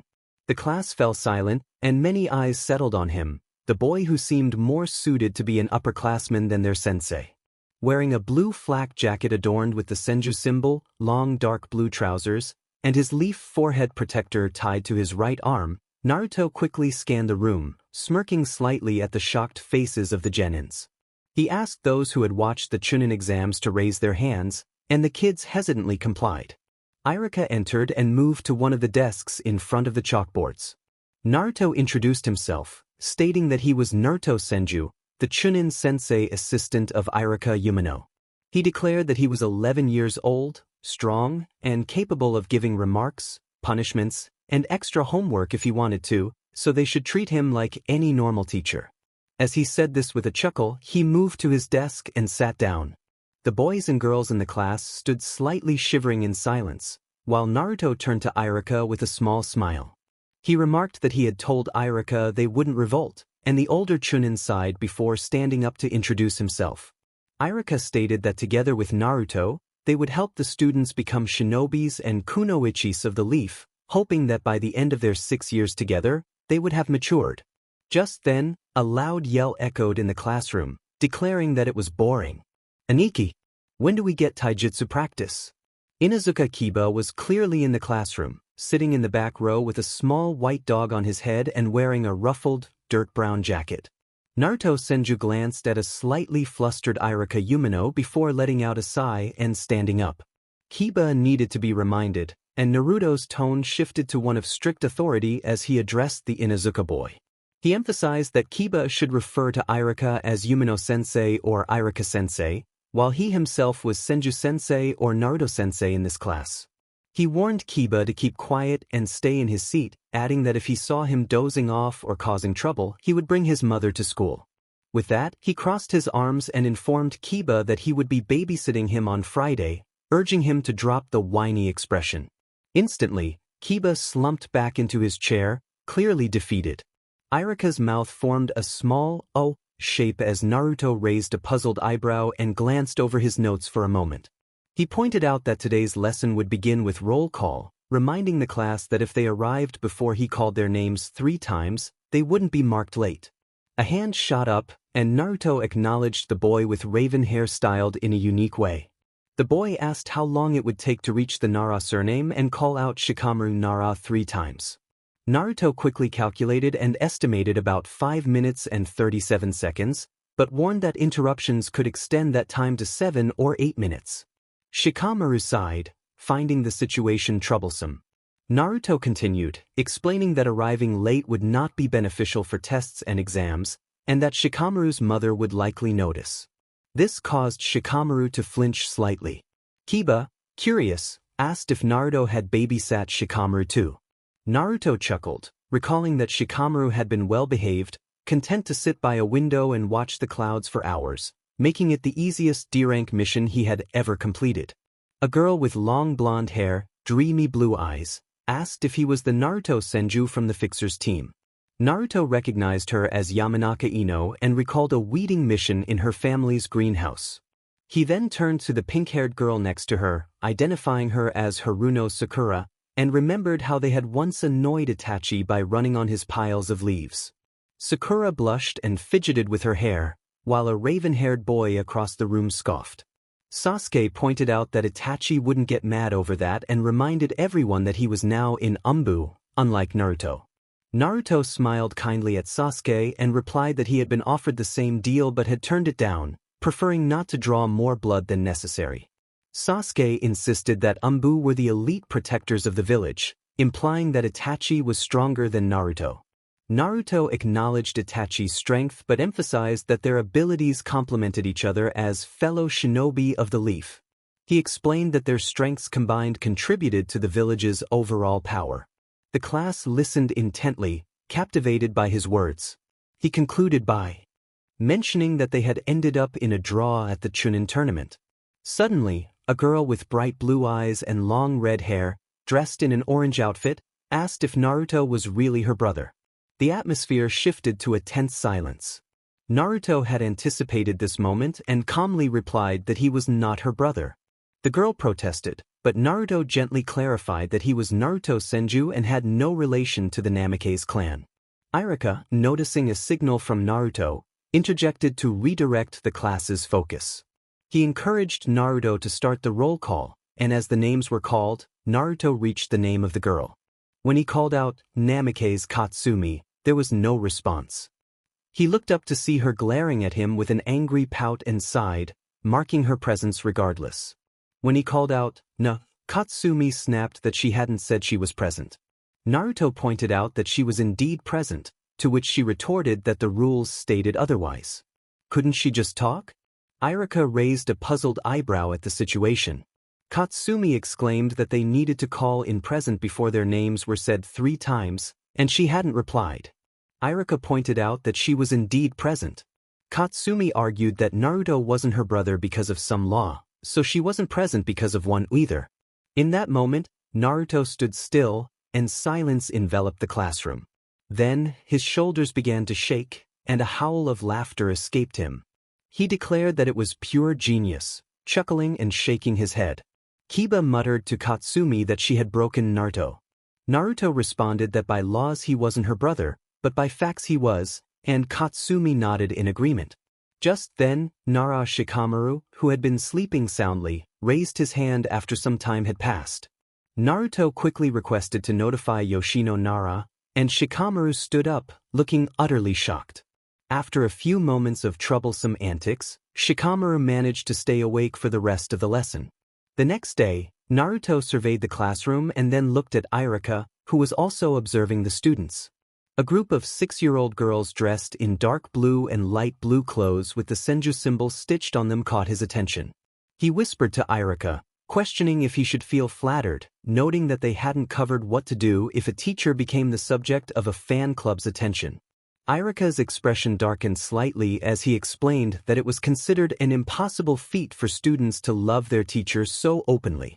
Naruto sighed, scratching the back of his head, and then the door opened to reveal the Hokage entering the room.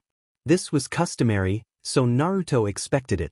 The first day of the academy was meant to break the ice, allowing students to speak with teachers and each other. The second day was for the Hokage to visit each class and express his interest in the new future of Konoha, though many of the students would likely end up in the repeater's course.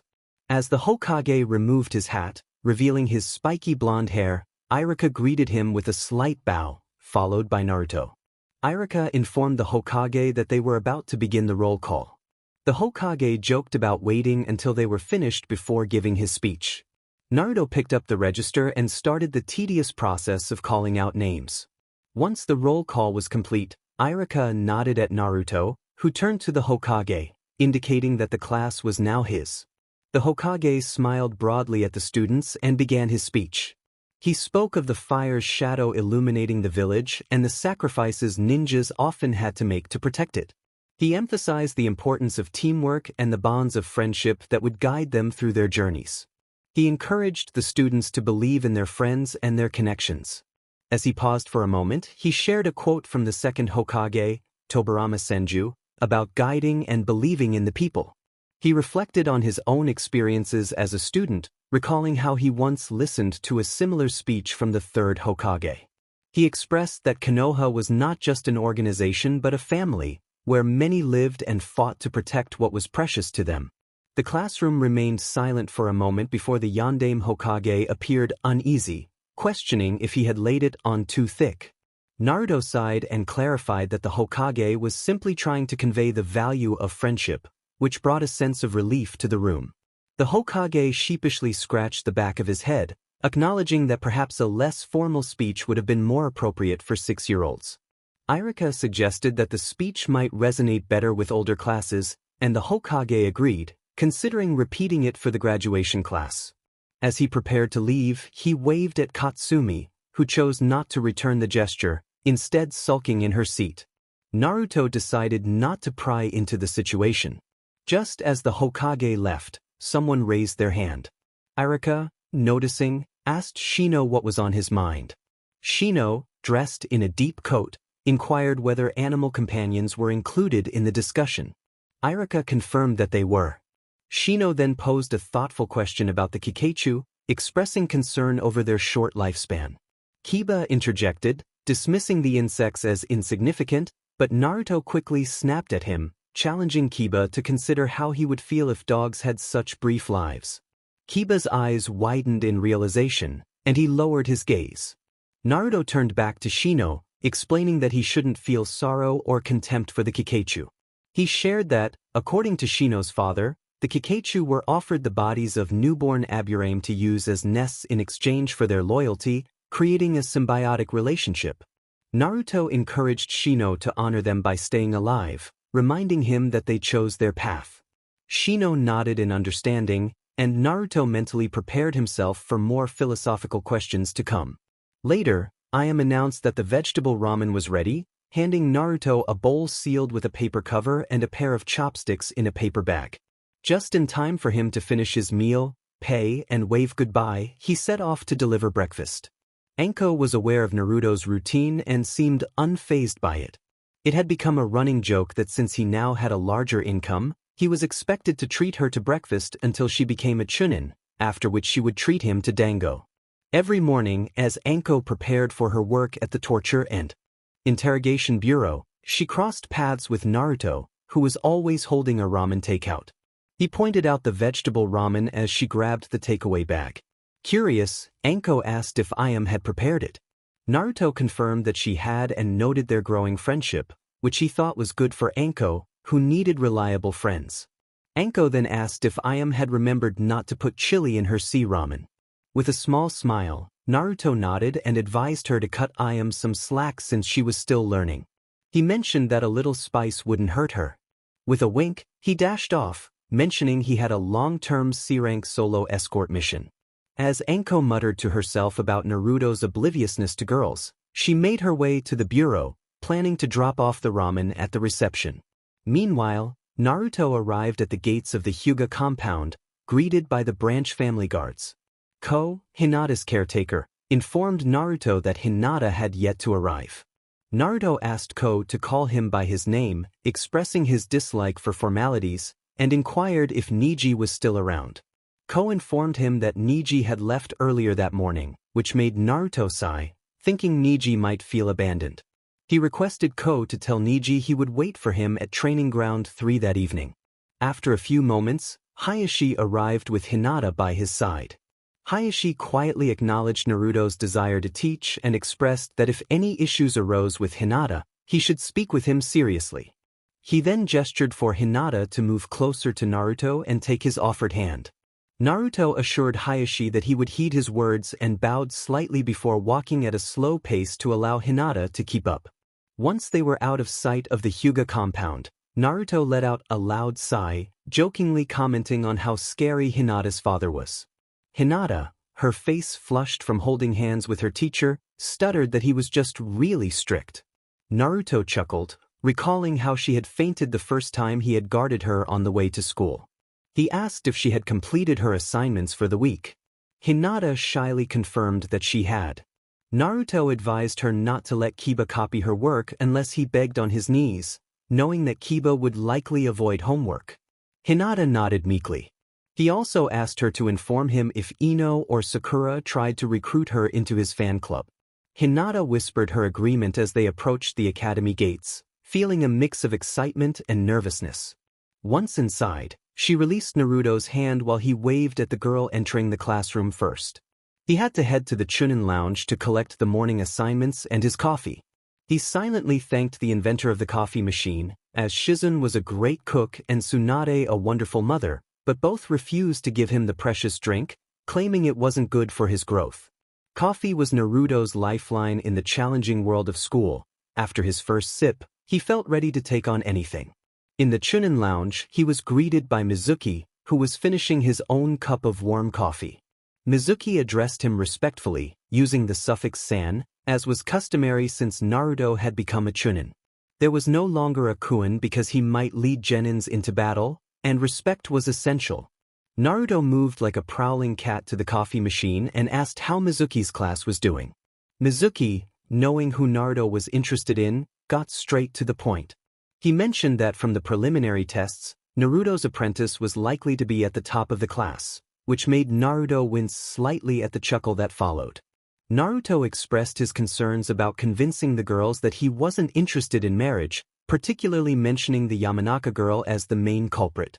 Mizuki winced at the mention of a particular move from the arena, recalling how one of his students, Ten, had been raving about it and had even started dressing in blue. Naruto threw his hands up in defeat, feeling overwhelmed by the attention. Mizuki joked that while some villagers might still harbor resentment, most were impressed by Naruto's skills, his clan, and his natural goodwill. Naruto felt a sense of relief that he no longer looked like a towering nine-tailed fox, imagining how they might create a plush version of it. In that moment, Naruto realized he was joking about his status as a Jinchuriki. He was a Chunin now, respected by those who recognized his abilities. He had a fan club and a family, and he felt good cozy, even. It was a nice change from running for his life from an angry mob to being the center of attention for the new generation.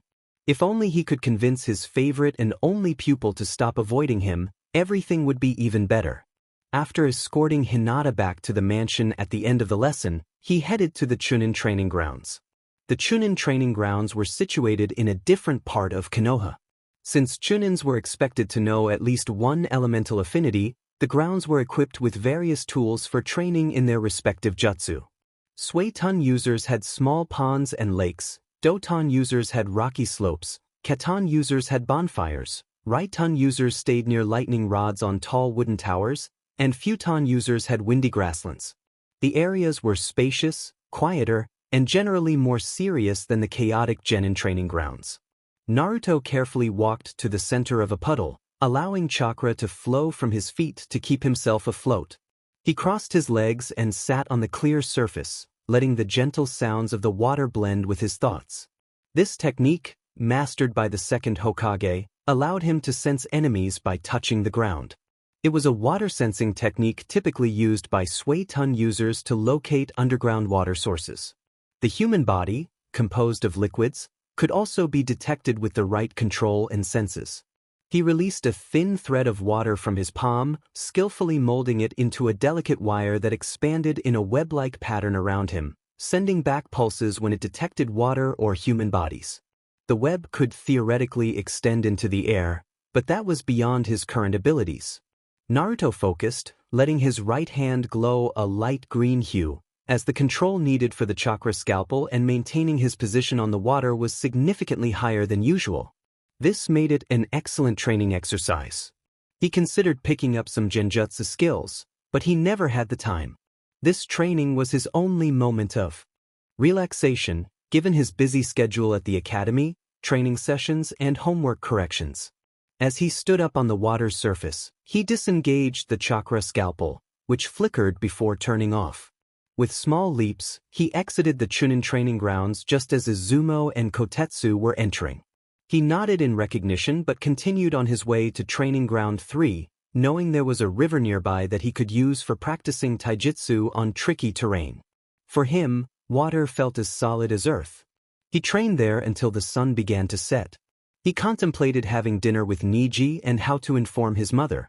As he moved away from the river toward the 3 wooden poles that seemed to have sprouted from the ground, he recalled how Madogai had destroyed them during his training and replaced them each morning while enthusiastically shouting about youthfulness. This was why no sane person ventured to Training Ground 3 at 4 in the morning. With a series of precise movements, he bit his thumb and summoned a small chameleon. The small creature was no larger than Naruto's hand and was somewhat visible, likely just a youngling. As Naruto took a piece of paper from one of his empty scrolls, he quickly wrote a note explaining that he wouldn't be home for dinner. He then placed the note in the chameleon's mouth and instructed it to deliver the message to his mother. He described the Senju compound, mentioning the trees and water, and provided a brief description of his mother, hoping she would give the chameleon something to eat. He cautioned it to be careful and not get squashed. The chameleon seemed to understand, trotting away. Although it wasn't the fastest means of travel, Naruto was confident it would reach its destination. He watched in awe as the chameleon extended its tongue to a distant tree, attached itself, and flung itself toward the tree. Naruto marveled at the sight, thinking he needed to ask Koju if he could do something similar. He settled down against a wooden pole in the training ground, waiting. As the sun set and the moon began to rise, the clouds above Konoha gathered, obscuring the stars. Yet Naruto remained there, silently waiting. He opened his eyes when he heard slow, hesitant footsteps. In the darkness, he smiled, recognizing the approaching figure. He remarked that it took a while, recalling that 3 hours earlier, he had been thinking about having dinner with the other person at Ichiraku's. Niji, standing before him, expressed disbelief that Naruto had not already left, questioning why he was still there when he had to wake up early to escort Hinata to school. Niji's frustration was palpable as he reflected on his mission, feeling trapped by the expectations of the main house. Naruto sensed Niji's inner turmoil and tried to reach out, acknowledging the boy's feelings. Niji insisted he was not jealous but felt anger and betrayal instead. He voiced his resentment toward the main family, recalling how they had wronged him and his family. Naruto stepped closer, attempting to comfort Niji, who dismissed him with a wave of his hand. Niji shared a painful memory of his young cousin accidentally damaging a cherished flower, lamenting that no child should suffer for a simple mistake. He questioned how Naruto could defend the main family, given their history of pain and suffering. In response, Naruto wrapped his arms around Niji, whispering words of understanding. He urged Niji not to blame Hinata, who was innocent in this situation. He explained that while he would never side with the wrongdoings of the main family, Hinata was just a child who looked up to him. Niji's demeanor softened as he listened, and Naruto reminded him that pain could lead to growth and kindness. He emphasized the importance of choosing how to respond to that pain, encouraging Niji to remember his words, as they might guide him in the future. Niji nodded, and as they walked back to the Hyuga compound, Naruto held his hand to ensure the boy wouldn't get lost in the darkness. Despite Niji's serious thoughts, Naruto felt a sense of relief that Jiraiya's words had resonated with him.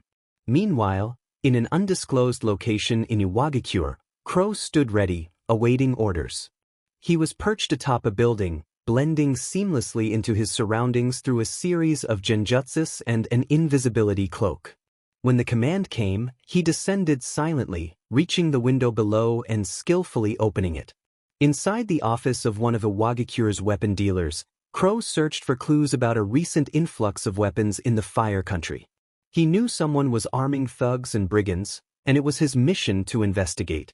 As he worked quickly, the voice in his ear warned him that the office owner was returning.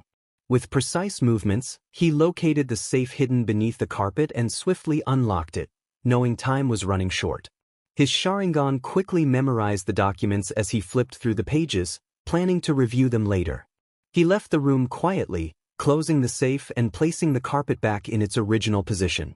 He also closed the window from outside before making his way back to the upper level of the building, where he waited. The voice in his ear reminded him that the distraction would begin in 5 minutes, prompting him to freeze momentarily. He had mentally scanned the documents and something had caught his attention. He recognized one of the bank account numbers used for transactions. It belonged to the Uchiha clan and was private to the Land of the Moon. There had to be a mistake, he thought. Seconds later, he dashed across the rooftops of IW, navigating the conical shapes with agility. Near the gates, a group of drunken civilians celebrated the birth of a boy. Amid the chaos, he slipped through, pretending to be a staggering drunk in need of a restroom. The guards, distracted by the festivities and the effects of the sake, paid him no mind. His rendezvous point was 2 kilometers away from the hidden village, heading toward the land of rice. As he moved, his thoughts raced between completing his mission and staying discreet. The documents contained other bank accounts. He could share those instead of the one that would lead the Umbu to the Uchiha. He was confident he could do that, but he wondered if he was overthinking it. What reason would the Uchiha have to support bandits throughout the Land of Fire? The clearing at the rendezvous point already housed 2 Umbu, hidden with genjutsus and mimetic armor, taking extra precautions. One wore a hair mask, and the other wore a dog mask. A third, a cat-masked Umbu, was expected to arrive. Dog asked if Crow had the documents, to which Crow simply pointed to his head and nodded. Hare commented on the usefulness of the Sharingan and inquired about the number of leads they had. Itachi replied that there were 7 leads, 1 for each elemental country, plus grass and rice. Just then Cat appeared, breathing heavily. Dog asked if Cat was all right, noticing her exhaustion. Cat explained that she had informed the Iwagakure Jinchurikis about their options away from IWA, but they had decided to go rogue. Dog pressed for their direction, and Cat mentioned they seemed to be heading toward Takigakure. She added that her encounter had been intense, and she hoped her efforts would be recognized as S-rank. Hare confirmed that Cat's mission would indeed be classified as S-rank and suggested they hurry. Once outside Iwagakure, Crow could take his time documenting the financial activities of Iwa's weapon dealer. With that, the Umbu departed. In Konoha, Naruto had just finished a history lesson about the village's foundation, ensuring everyone grasped the key points while keeping an eye out for tricky questions. He noted that Hinata was absent that day and planned to visit her later, knowing she was still in shock over her mother's passing. As the bell rang, signaling the end of class, Naruto was surrounded by a group of girls asking various questions while Irika managed the boys. After answering for the 13th time that Hashirama's hair was not gray like Tobirama's, the classroom door opened, revealing Ibiki Marino. Naruto excused himself from the girls and approached Ibiki, who informed him he was summoned to the Hokage's office. Ibiki smirked and mentioned Ghost Lance, which puzzled Naruto. As they walked to the Hokage's office, Naruto asked about Idate, wondering if the Hokage had really decided to keep him as a genin forever. Ibiki expressed his disdain for Idate's attitude and mentioned that he couldn't guarantee the Hokage wouldn't be swayed by the boy's whining. He added that Aoi had told him Idate was fine and staying with his sensei, avoiding contact with Ibiki. Upon entering the Hokage's office, they found Kakashi and Anko already present. Kakashi greeted Naruto with a wave, while Anko playfully ruffled Naruto's hair and winked at Ibiki, reminiscing about old times. Only they had a frowning bald guy too, which made Naruto raise a puzzled eyebrow before turning to Ibiki, who narrowed his eyes in a slightly annoyed expression. Naruto tentatively asked if Ibiki was bald, to which Ibiki hastily replied that he just had slightly less hair than normal. Anko cheerfully chimed in, confirming Ibiki's baldness, just as the Hokage cleared his throat to get the attention of the 4 ninjas, putting them all on alert. Minato spoke quietly, revealing that the secret cipher division of Kirigakure had been spotted in the Land of Fire. Since they were a covert division, any deaths or interactions with them would be kept under wraps. Just a week prior, Kirigakura's shinobis had participated in the Chunin exams, and now secret ninjas were moving around the land of fire. Although blood would be shed, the facade would remain intact. The distinction between a known ninja and a secret ninja was significant. The former had loyalty that was clear, while the latter took on the riskiest jobs for the highest rewards. Umbu operatives who were trained to eliminate themselves if captured would be classified as missing nin who had left the village. This practice was common, as it provided an edge over other villages, maintaining an air of distrust while projecting trust and smiles outwardly. Minato explained that this was a B-rank mission and that the Cipher Division should not be heavily guarded. Reports indicated that there was only one guard armed with a long katana, making it an easy first B-rank mission. At this mention, Naruto winced. Minato directed them toward the land of water border, specifically near the docks of Wave Country, where they would need to track down the secret ninjas. He expressed confidence in Kakashi's Nin-ken dogs and instructed them to capture at least one of the ninjas alive, handing over the mission scroll with additional information. With a simple dismissal, the Hokage gestured for them to leave, and the shinobis departed without hesitation. Alone in his office, Minato's gaze fell to the troubling news he had received. The Senju's blade, the second Hokage's sword of the Thunder God, had gone missing from Konoha's vaults. Normally, no one would have checked for its presence, as it had not left the village's safety since the second Hokage's death. However, with Tsunade's return, the search for the blade had begun, as it was likely she would reclaim it as a gift for Naruto's promotion to Chunin. The issue was not that the blade had gone missing, it was that it had disappeared from its storage just 3 days after Naruto's promotion. No ninja had left the premises, and no foreign shinobi had been detected. The blade of the Thunder God, the Raijin no Ken, seemed to have vanished without a trace. Minato considered those who might know the blade's whereabouts and recalled the Genin team that had reported its retrieval from the vaults, Rokusho's team. Since the Jounin sensei was still in the village, it suggested a possible leak. Perhaps one of the Genins had mentioned the blade's location to someone else, but why would they do that? An Umbu operative appeared in the room, a mask depicting a monkey covering his face, and informed Minato that he had urgent news. The day was suddenly taking a turn for the worse. In the land of waves, Pakken, the Nin-ken dog, questioned how they could track ninjas they had never smelled before. Kakashi suggested that since they belonged to the Cipher Squad, they might smell of ink, prompting Enko to roll her eyes. She wondered how long it would take for the pup to learn the drill, as she slid a snake out of her forearm. Unlike Kakashi's trainees, her snakes did not require training. While Kakashi preferred to work with trainees to teach them, he could have brought out an already trained dog. Ibiki then asked where Naruto was, realizing that the gray-haired boy had disappeared from the makeshift camp.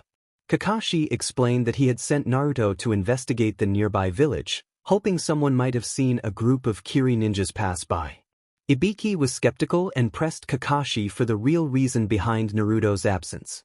Kakashi shrugged, stating that he trusted Naruto but felt he could use a break from the rigorous schedule. Just then, Naruto landed in the middle of the clearing. His sudden arrival had been unheard, and for a moment, Ibiki thought he was seeing a perfect replica of the second Hokage, right down to the clothes.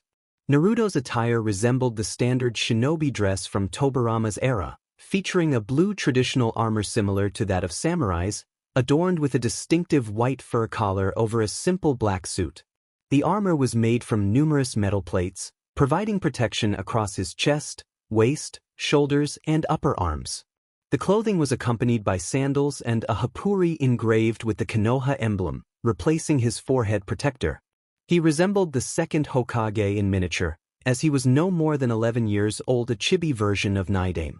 Naruto expressed his frustration, mentioning how he had people fuss over him for half an hour before they decided to stop. He turned to Kakashi with narrowed eyes, feeling a bit self-conscious about looking like the Nidaime Hokage. Enko, trying to suppress her laughter, teased him about not realizing it. Kakashi chimed in, pointing out that there was a picture of the Nidaime Hokage in Naruto's house, suggesting he should have connected the dots. Naruto explained that it was his mother's idea to resize one of Tobirama's old armors for him. He sighed, wishing she would trust him to come back alive. Ibiki, with a smirk, reminded Naruto that all the missions he went on seemed to escalate in danger the moment things went wrong. Anko playfully teased him about how even simple D-rank missions turned into C-rank challenges. Naruto defended himself, insisting that the kangaroo he faced had been tough. Kakashi found it hard to believe that an anteater and an ostrich had teamed up against Naruto. However, Naruto insisted they needed to focus on the current situation, noting that the Cipher Division had not passed through, but the border guard had failed to check them, marking them as trespassers. Suddenly, Pakken, the pug, sniffed the air and wagged his tail, surprising the Konoha shinobi as he leaped onto a tree branch and headed off in an unknown direction. Kakashi's smug grin revealed his thoughts about how useful Ninkins could be. As the scent of sausages and burning wood wafted through the forest, they realized they had stumbled upon a camp. Ibiki shot Kakashi a fierce look, but Kakashi simply pointed silently at the group of campers.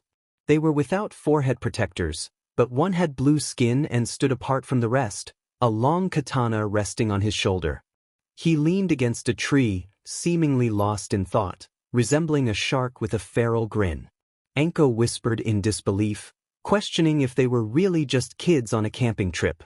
Kakashi reminded the team of their mission to capture one of them alive.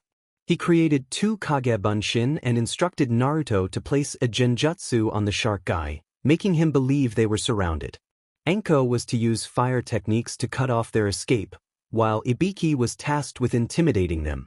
The plan was straightforward. The shark guy would likely concede to the odds, and if not, Kakashi would use his Raikiri to subdue him while Anko and the Kage Bunshin handled the Cipher Squad. Naruto would provide support, and Ibiki would display his strength to make it clear they were surrounded. With precise movements, Naruto wove his genjutsu into the unsuspecting mind of the blue-skinned shinobi, creating the illusion of multiple chakra signals around them. Just then, Ibiki descended swiftly, and fire erupted around the group, causing the Cipher Squad to panic, with the swordsman drawing his weapon. Ibiki maintained his composure, informing them they were surrounded and instructing them to follow quietly. However, the shark man moved unexpectedly, dashing toward the Cipher Squad instead of attacking Ibiki. In a swift motion, he executed a flawless maneuver, taking down his own teammates with brutal efficiency. He muttered a warning against giving out any codes as he began performing hand signs faster than anyone could anticipate. They had assumed he was a jounin, but they were mistaken. It seemed he was using some sort of suppressor, as even Naruto, perched on his branch, was stunned by the amount of water the man summoned. A torrent rushed forward, with the shark man riding it like a surfer, leaving the Konoha shinobi in shock. Anko stood shakily, trying to comprehend what had just happened as she looked at the drenched bodies of the Cipher Squad. Kakashi whispered that it had taken the shark man less than a minute to execute them, realizing it was not murder but an execution. Ibiki lamented the failure of the mission, commenting on Naruto's legendary bad luck. Anko urged Naruto to come down, while Kakashi looked up, concerned about the boy's whereabouts. Ibiki groaned, realizing Naruto might have pursued the shark man. Kakashi pointed out that they hadn't explicitly told him not to, and they needed to move quickly to catch up. Anko grumbled about having to babysit Naruto, but to her surprise, he had managed to match the shark man's speed. He did even better. He actually surfed on the head of one of his chameleon summons, Tokage. The chameleon would have likely protested against the idea of him enjoying the ride if he could speak. At that moment, Tokage was busy expelling highly condensed water from his mouth, generating a literal jet stream that propelled them forward on the small cushion of water that Naruto had created. It was a chameleon engine-driven hovercraft, pure genius and unpredictability. Minutes later, the shark man came into view as the blue-colored ninja decided to halt his run at the edge of the sea. It was a steep cliff leading down to the water, something the Kiri ninja seemed less than eager to attempt. Tokage received a command to disengage and wait as Naruto jumped down from the chameleon summon, who had ceased spewing water and was changing his scales to blend in with the surroundings. The shark man grinned as he grabbed his sword with both hands and remarked on Naruto's arrival, expressing his interest. Naruto, with a small smile, responded by teasing the shark man about his unusual skin color. The shark man, narrowing his eyes, introduced himself as Kisame Hashigaki, apprentice to Fuguki Suikazan, and ominously stated that he intended to kill Naruto, ensuring that the boy would take that information to the grave. Naruto introduced himself as the Ghost Lance, or so he had been nicknamed, while gripping his tanto. It was a tanto against a katana, a choice that would have drawn laughter from any foolish brigand. But Kisame was no fool. He was a powerful shinobi on the path to becoming a swordsman. With minimal effort, he sidestepped and executed a swift cleaving motion with his sword, causing Naruto to tense instinctively. In an instant, Tokage vanished in a puff of smoke, leaving behind a piece of his tongue. The true ghost lance of Naruto was not the Kaze no Yaiba, it was the chameleon's tongue movement. Without that, he gritted his teeth. Kisame, recalling Naruto's reputation from the bingo book, noted that the boy had fought in the Chunin exams with ease but declared that Naruto's shinobi career would be cut short. Before Naruto could react, Kisame was upon him, his blade glinting in the light of day. The attack came swiftly. The blade aimed to slice down at Naruto's chest, but he raised his tanto to block the strike. The tanto shattered under the force, and the katana continued its relentless descent, striking Naruto's left shoulder. The impact met the metallic armor plates he wore, denting them and delivering a harsh shock that sent him tumbling to the ground, clutching his seemingly unresponsive shoulder. Yet he was still alive, not bleeding externally, and his arm remained attached. Kisame chuckled, complimenting the armor before dashing forward to target the armor's weak spot, the armpit area. Naruto rolled, but in doing so, the tip of the attack struck him, sending him flying against a nearby rock. He tumbled through the air, blood spilling from his mouth as he fell off the cliff. Kisame smiled at the apparent ease of the kill but sighed, lamenting that it was a bounty he wouldn't collect. Just then, he quickly sheathed his blade, only to draw it again to parry a set of kunai that had been flung at him, each carrying explosive notes. The explosion rocked the cliff, sending small chunks of rock tumbling into the sea below. Kisame had shed his armor to lessen the blow, emerging with only superficial wounds, if any. Meanwhile, Naruto, during his fall, had not lost consciousness. With blood on his lips swiftly wiped away, he conjured Koju and held on as the chameleon flung its tongue toward the cliff's side, swinging them both back up with momentum like a swing. To Kisame, it appeared as though Naruto was floating midair, thanks to Koju's exceptional stealth. The gray-haired boy clung tightly to the small bone and scale crown of the chameleon. The truth was that he couldn't feel his legs and couldn't trust them. He suspected the attack had generated a bruise significant enough to pressure his spine. If he had actually broken it, he would be dead or in a terrible state for the rest of his life. He wondered when the rest of his team would arrive. He was doing everything he could to hold the enemy shinobi at bay, but he was acutely aware of one simple fact: he was likely going to die. Surprisingly, he wasn't breathing hard, nor was he shocked or afraid. There was no emotion in his eyes except determination. This was not due to a suppression of feelings in battle or a resignation to fate. No, he simply looked straight into Kisame's eyes as the Sharkman charged at him with his katana in hand. Without uttering a word, Naruto focused all his chakra and strength into a single jutsu. The moment he unleashed, his chest and throat bulged as he called forth a sphere of water, laced with chakra, from his mouth, followed closely by Koju performing the same jutsu. Kisame's katana intercepted the dual attacks, and for a brief moment, time seemed to freeze as the Sharkman struggled to hold back the twin spheres of water.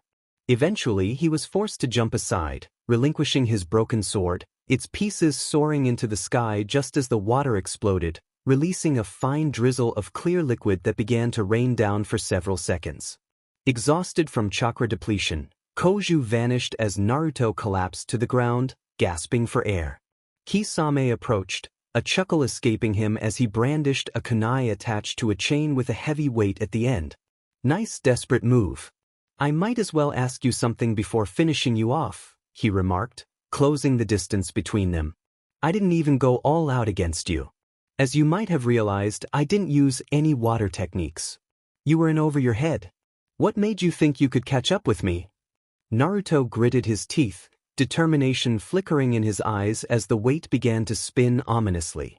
You know, I can make this quick and smash your head like a watermelon, or I can take my time and crush your insides. Your armor is good, but trust me, one strong hit and you'll be in trouble. Naruto stared ahead at the horizon, where the sea met the sky, finding solace in the beauty of the view. You're worse than scum, he muttered, his voice steady despite the pain. What, just because I'm blue and from the mist? I'm taking this personally, Kisame sneered, delivering a powerful blow to Naruto's side. The boy gasped, feeling the impact as pain surged through him. Yet, he fought against the urge to close his eyes, striving to remain in the light of the sun. You killed your teammates? He whispered, blood trickling from his mouth. You're worthless trash. Kisame's expression twisted into a smirk as he kicked Naruto onto his back, forcing him to stare at the sky. Oh, is that so? Moral lessons from a Konoha ninja? Well, let me tell you something, it's not the first time. The Bloody Mist was the name of the graduation exam. Genins had to eliminate at least 3 classmates to graduate, he said, pressing his foot against Naruto's throat with disdain. Pitted against each other, truly disgusting, right? I doubt anything like that ever happened in your pathetic academy. Naruto managed a faint smile, a chuckle escaping him. I pity, fear the results you have. Kisame's face contorted in rage as he moved the sharp end of his kunai toward Naruto's chest. I am not afraid. You should be. You're dying, aren't you? So feel fear. Coughing, blood spilled from Naruto's mouth. Despite being so young, he looked at Kisame with the eyes of someone much older. What takes another to kill you too? He asked cryptically, his small smile conveying a deeper understanding. Kisame felt an unsettling fear creeping into his own heart. The boy was on the brink of death from blood loss and exhaustion, yet it was he who felt fear, not Naruto. It didn't matter anymore. Kisame turned to leave, standing at the edge of the cliff when a fierce snarl echoed behind him. Anko Mitarashi appeared, transformed into a fearsome figure. Her arms elongated and scaled, her teeth sharpened into fangs, and horns sprouted from her hair. Despite her bulk, she moved with incredible speed, launching Kisame off the cliff and into the sea. As he fell, he was grateful for his gills, knowing he would need them after such a powerful blow. Anko, regaining her senses, returned to her normal size. Her trench coat remained intact, though her shirt was slightly baggy and her skirt had a few tears. She knelt beside Naruto, her hands deftly working to loosen the knots of his armor and retrieve the first aid kit from his vest. He didn't appear too badly injured, so she believed she could help him. After all, she was a kunoichi, and her chakra control was superior. How difficult could it be? His breathing was ragged, rising and falling, but then it faltered. To perform CPR, she turned his head to the side and inhaled deeply before exhaling air into his lungs while pressing against his chest. But instead of reviving him, Naruto seemed to draw her energy away. In shock, Anko realized he wasn't kissing her, he was leeching chakra from her. Moments later, she connected a punch to Naruto's jaw, breaking the contact and gasping for breath. She coughed, shaking her head as she recalled how she had left 2 jounins behind to reach him first. She had felt a surge of strength, propelling her forward, as if a beacon had called to her. In the mindscape, Naruto pondered the strange mirror before him, alone except for the sleeping fox he dared not wake. There was a new addition in Naruto's mindscape, a mirror. This polished mirror reflected not his face, but his body asleep on the ground, where it was supposed to be. It felt as if he were seeing through the eyes of someone else.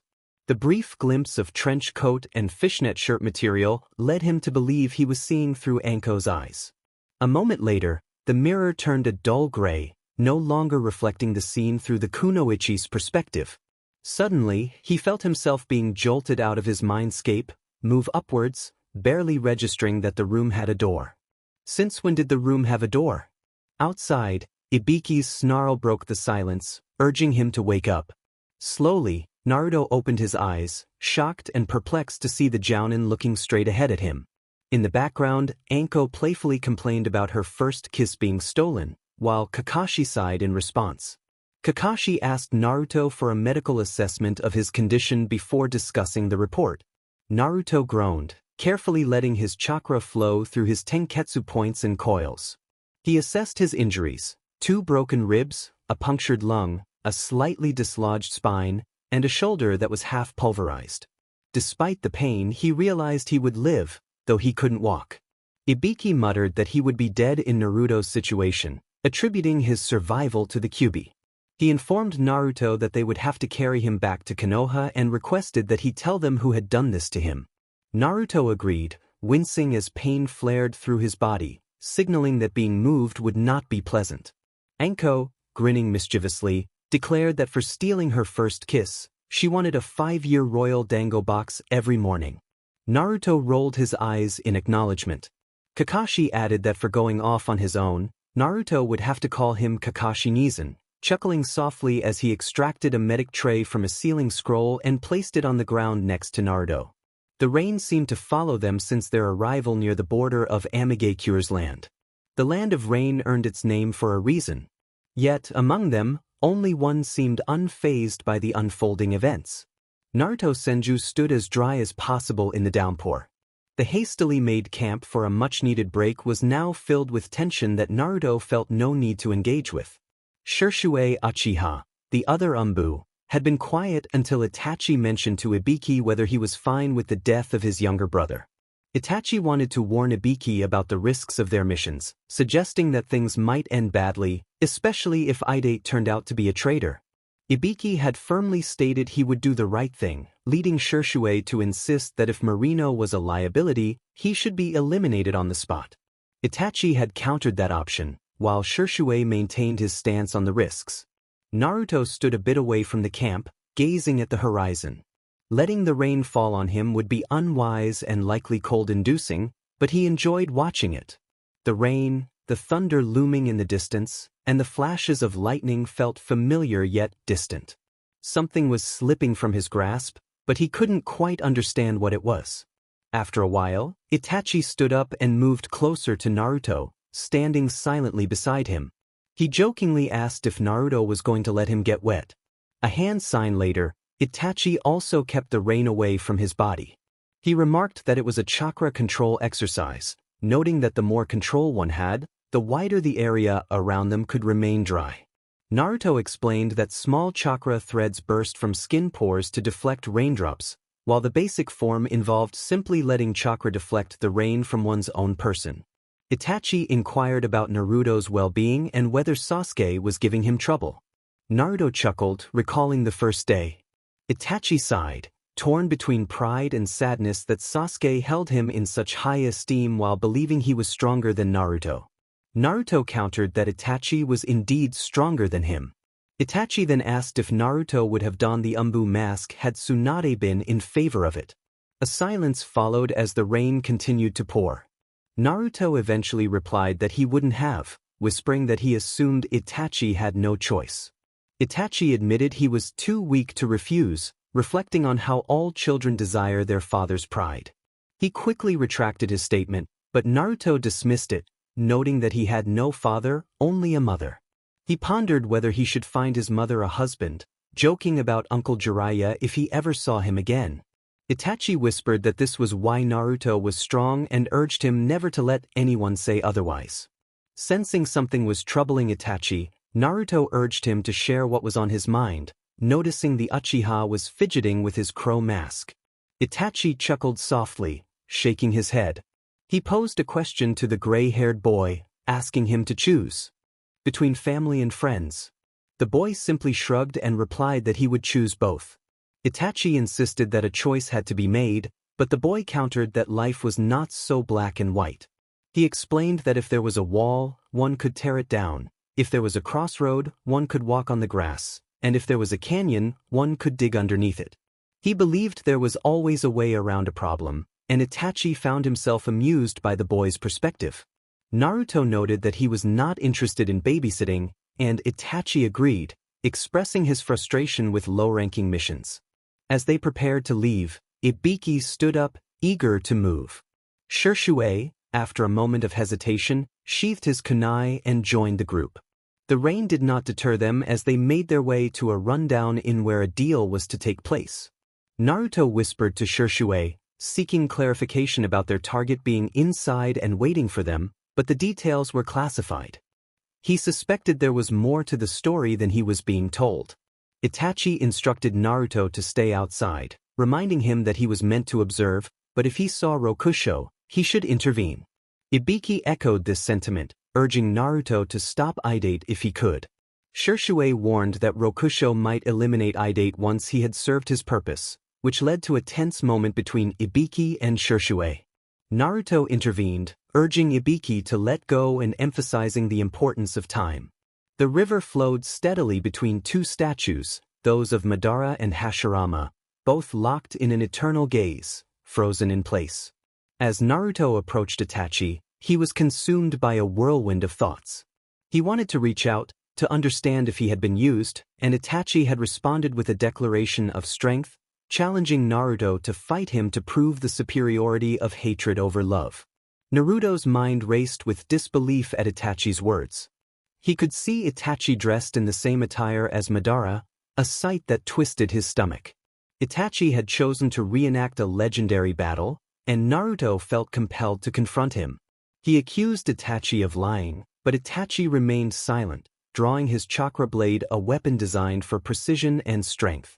Itachi taunted Naruto about their past friendship, revealing that he had forgotten about Naruto and had instead formed a bond with Shirshue, whom he had ultimately killed. Shock washed over Naruto, and he muttered under his breath, which Itachi noticed. Itachi could sense the tension in the air, aware that Naruto had a means of tracking him.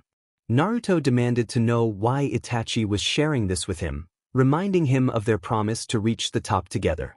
Itachi laughed, dismissing promises as worthless, emphasizing that strength was all that mattered.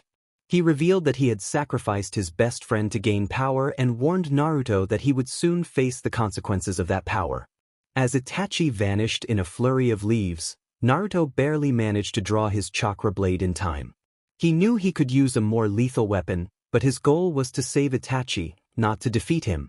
He wanted to bring him back, but as the blades flew through the air, the gray-haired boy's eyes were fixed on the blade and the body of Itachi, but never on his eyes during a battle.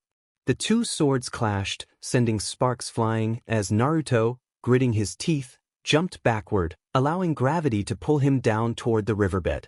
Itachi sidestepped to the right on Hashirama's head, seemingly without reason, but in truth, he was avoiding a projectile from Ryo, the chameleon summoned by Naruto to track him down. As the Uchiha turned to confront the rock-spitting chameleon, he was forced to leap aside and dash along the statue's body to reach the riverbed as well. Naruto had completed a water jutsu, unleashing relentless attacks on the Uchiha, who was dodging while closing in on his target. The water dragon roared as it surged upward and then down, charging at the back of the Uchiha air. Finally, the dragon crashed against the base of the Senju's statue, chipping away at the rock and erupting in a spray of water and dust. Naruto lowered his head just in time, his hand touching the riverbed to avoid Itachi's blade. He called out, urging Itachi to come to his senses, before spinning and using his hand to launch a kick at the traitor's legs, attempting to throw him off balance and into the water. Itachi did not jump. That would have been a rookie mistake. Instead, his left fist darted forward just as Naruto's leg connected with his own, causing both to be pushed against the water's surface. They quickly regained their footing, their blades clashing in their right hands while their left hands formed one-handed signs. Itachi remarked that Naruto always had less chakra than him, implying that he wouldn't win through attrition. As he spoke, Naruto's eyes narrowed slightly, feeling the pressure on his ribs. Itachi wasn't holding back. This was going to end badly, but he couldn't bring himself to attack Itachi. How could he? Itachi was his friend, someone he had known for as long as he could remember. They had shared countless experiences, from silly pranks to serious missions. How could everything change in just one night? Itachi had come to the party without showing any hatred or anger, only Itachi. Now he was facing him, wanting to kill him? Naruto couldn't believe it. He refused to accept it. He shouted, urging Itachi to stop. With a single hand sign, both sides unleashed water bullets at close range, causing a massive explosion that sent both Itachi and Naruto staggering backward but still on their feet. The force of the blast made Naruto wince, blood trickling from his mouth, while Itachi seemed unfazed, having expertly avoided the blast with his Sharingan. Naruto, determined, moved to retrieve a summoning scroll from his back. Itachi's eyes narrowed with intent as he began to run, dodging the barrage of explosive kunais that erupted from Naruto's scroll. Naruto's left hand glowed a light green as he began an improvised healing technique. It wouldn't do much, but it might prevent his ribs from cracking completely. Itachi taunted Naruto, stating that keeping distance wouldn't work, and unleashed a barrage of shuriken imbued with fire chakra. The explosions rocked the area between them, but Itachi's shurikens were faster than the kunais, and many slipped through the blasts, striking Naruto's armor and leaving burnt scars. Despite the damage, Naruto remained focused, knowing his armor could withstand most attacks. Earth bullets erupted from Ryu, perched beside Madara's statue. Naruto prepared for the next move. Itachi summoned a mist technique, and Naruto realized that Itachi had learned his signature move. He wasn't surprised, given their training together, but it still stung. Itachi's cold reply cut through the tension, accusing Naruto of betrayal. Naruto's shocked silence was all Itachi needed to launch himself forward, riding atop a giant eagle toward Ryu's location. How could Itachi have known? It had only happened the night before, and Naruto was still grappling with it. Had Itachi suspected for a while? Moments later, Naruto unfroze, but Itachi had already thrown a set of explosive kunais around Ryu's position, forcing the chameleon to desummon to avoid destruction. Itachi's anger was palpable as he confronted Naruto, accusing him of seeking forgiveness for his betrayal. Naruto struggled to explain, but his words faltered as Itachi's laughter echoed, filled with madness. Itachi lamented how Naruto always seemed to have everything: the Raijin, the second Hokage's armor, the girl, the family, and the Kyuubi's power. Meanwhile, Itachi felt he had gained nothing but years in the shadows, taking lives while Naruto enjoyed the light. Itachi's resentment boiled over as he expressed how he had been the prodigy, the genius, yet felt overshadowed by Naruto's successes. Itachi's voice dripped with disdain as he unleashed his fury, declaring that Naruto was nothing more than a cheater. He questioned what he could expect from someone who had betrayed him, asserting that Naruto could never defeat him. Naruto, feeling the weight of Itachi's words, whispered for him to be quiet. Itachi continued to taunt him, pointing out Naruto's frailty and weakness. In a moment of frustration, Naruto shouted back, his voice echoing through the valley as blood trickled from his lips, pressed against the Senju's thumb. Determined, Naruto proclaimed that he would prove Itachi wrong. Although he had cheated in the past, he had always upheld his end of the deal. With a fierce roar, he pressed his palm against the water and called upon his summon.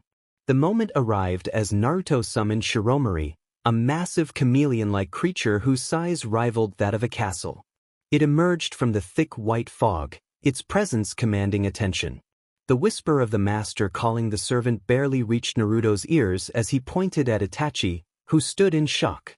Naruto commanded Shiromari to capture Itachi, and without hesitation, the chameleon's jaws opened wide before unleashing a powerful attack. A water bullet shot forth, enhanced by a gust of wind, creating a massive projectile that crashed into Itachi and his summon, sending them reeling and leaving a significant mark on Madara's statue. Itachi quickly retaliated, summoning a giant skeletal figure that enveloped him, showcasing the true power of the Uchiha. As the skeleton loomed over the water's surface, it struck down on Shiromari, pinning the creature against the wall. Naruto, feeling the weight of the situation, urged Shiromari to escape, but the chameleon refused to abandon its master. With a fierce determination, Shiromari rose against the skeletal figure, clashing with it like a train against a wall, forcing Itachi to defend himself. Naruto reflected on the past year, recalling how he had freed Shiromari from her servitude to a long-dead lord, earning her loyalty. He hoped that Itachi had no more tricks up his sleeve. He shouted at Itachi, insisting that he would return to Konoha and explain himself. Itachi laughed, proclaiming the unquenchable fire of Amaterasu as dark flames erupted around them, consuming everything in their path. In a moment of desperation, Naruto forced Shiromari to desummon, not wanting to risk her safety against the flames. As he fell, he realized the fire was tracking his descent. Using the blood from his lip, he activated a scroll, propelling himself into the water below and avoiding the flames. Itachi's voice echoed, challenging Naruto to reveal himself, threatening to boil him alive. The water began to boil, creating thick steam that obscured the battlefield. Itachi, blood seeping from his eyes, searched feverishly for Naruto, recalling the training he had undergone with Uchiha Madara. Naruto confronted Itachi, reminding him of the atrocities he had committed against his own clan. He questioned Itachi's lost will of fire, but Itachi's reflexes allowed him to evade Naruto's surprise attack, narrowly avoiding the falling logs laden with explosive tags. As debris fell around them, Itachi used Susanoo to slow his descent, leaving deep gashes in the rocky surface. The riverbed was now a haunting sight, with small fires flickering amidst the thick steam that enveloped the valley. The sun was barely visible above his head, yet the Uchiha heir did not flinch as he wielded his sword, ready to strike. Itachi smirked widely as he whispered the words of a technique. For a normal Sharingan user, the chakra-laced mist would have obscured vision, but for his Mangekyo, nothing could stop him except for the natural hiding skill of the gray-haired boy. With a grim tone, the voice spoke, listing 8 critical targets: liver, kidneys, lungs, heart, spine, clavicular vein, neck vein, brain. The clash of swords echoed as Itachi's blade moved to protect his neck just in time to deflect Naruto's strike aimed at it. A wound to the neck could lead to rapid blood loss, but Itachi was determined to stop it. So, Itachi questioned whether Naruto had finally come with the intent to kill him, before swiftly delivering a punch that sent the gray-haired boy reeling. The water clone dissipated into a puddle moments after the hit. Itachi wondered where Naruto was hiding, a slight smile forming on his lips. As Naruto propelled himself upward, chakra surging from his feet to the water's surface, he aimed an uppercut slash at Itachi. The Uchiha sidestepped and quickly drove his sword through Naruto's ribs, puncturing a lung and forcing Naruto to gaze into the depths of Itachi's Sharingan. With a single word, Itachi activated his Tsukuyomi, transporting both of them into a twisted mental realm. Naruto found himself in a red and white world, pinned to a cross, with Itachi smiling menacingly while wielding a long, thin sword. Itachi declared his dominance over time and matter, belittling Naruto's strength and suggesting that perhaps he should return to Konoha to deal with Naruto's mother and others who had caused their troubles. As Naruto struggled against his restraints, Itachi pierced through his heart, the pain feeling all too real. The blade cut through flesh, creating a wound that felt as if it would consume him. Blades continued to strike, each cut a reminder of his helplessness, until Itachi whispered that they still had 71 hours, 59 minutes, and 59 seconds left, and the screaming began anew. In Konoha, someone had clearly made a mistake. She should have ensured that Naruto remained unconscious for the entire day. While she didn't regret her actions, she certainly didn't feel good about them either. Shades covering his eyes, Naruto smiled slightly as he discharged himself from the hospital. He had to regain his bearings and see what had changed in the 3 months he had been away. To his surprise, little had changed.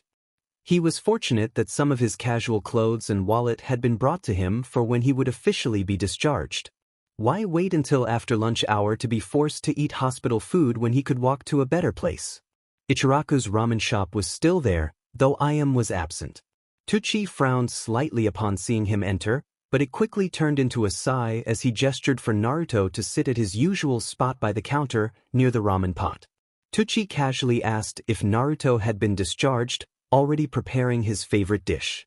There was no need to ask what Naruto wanted. Every time he returned from a mission, he always ordered beef ramen with extra beef.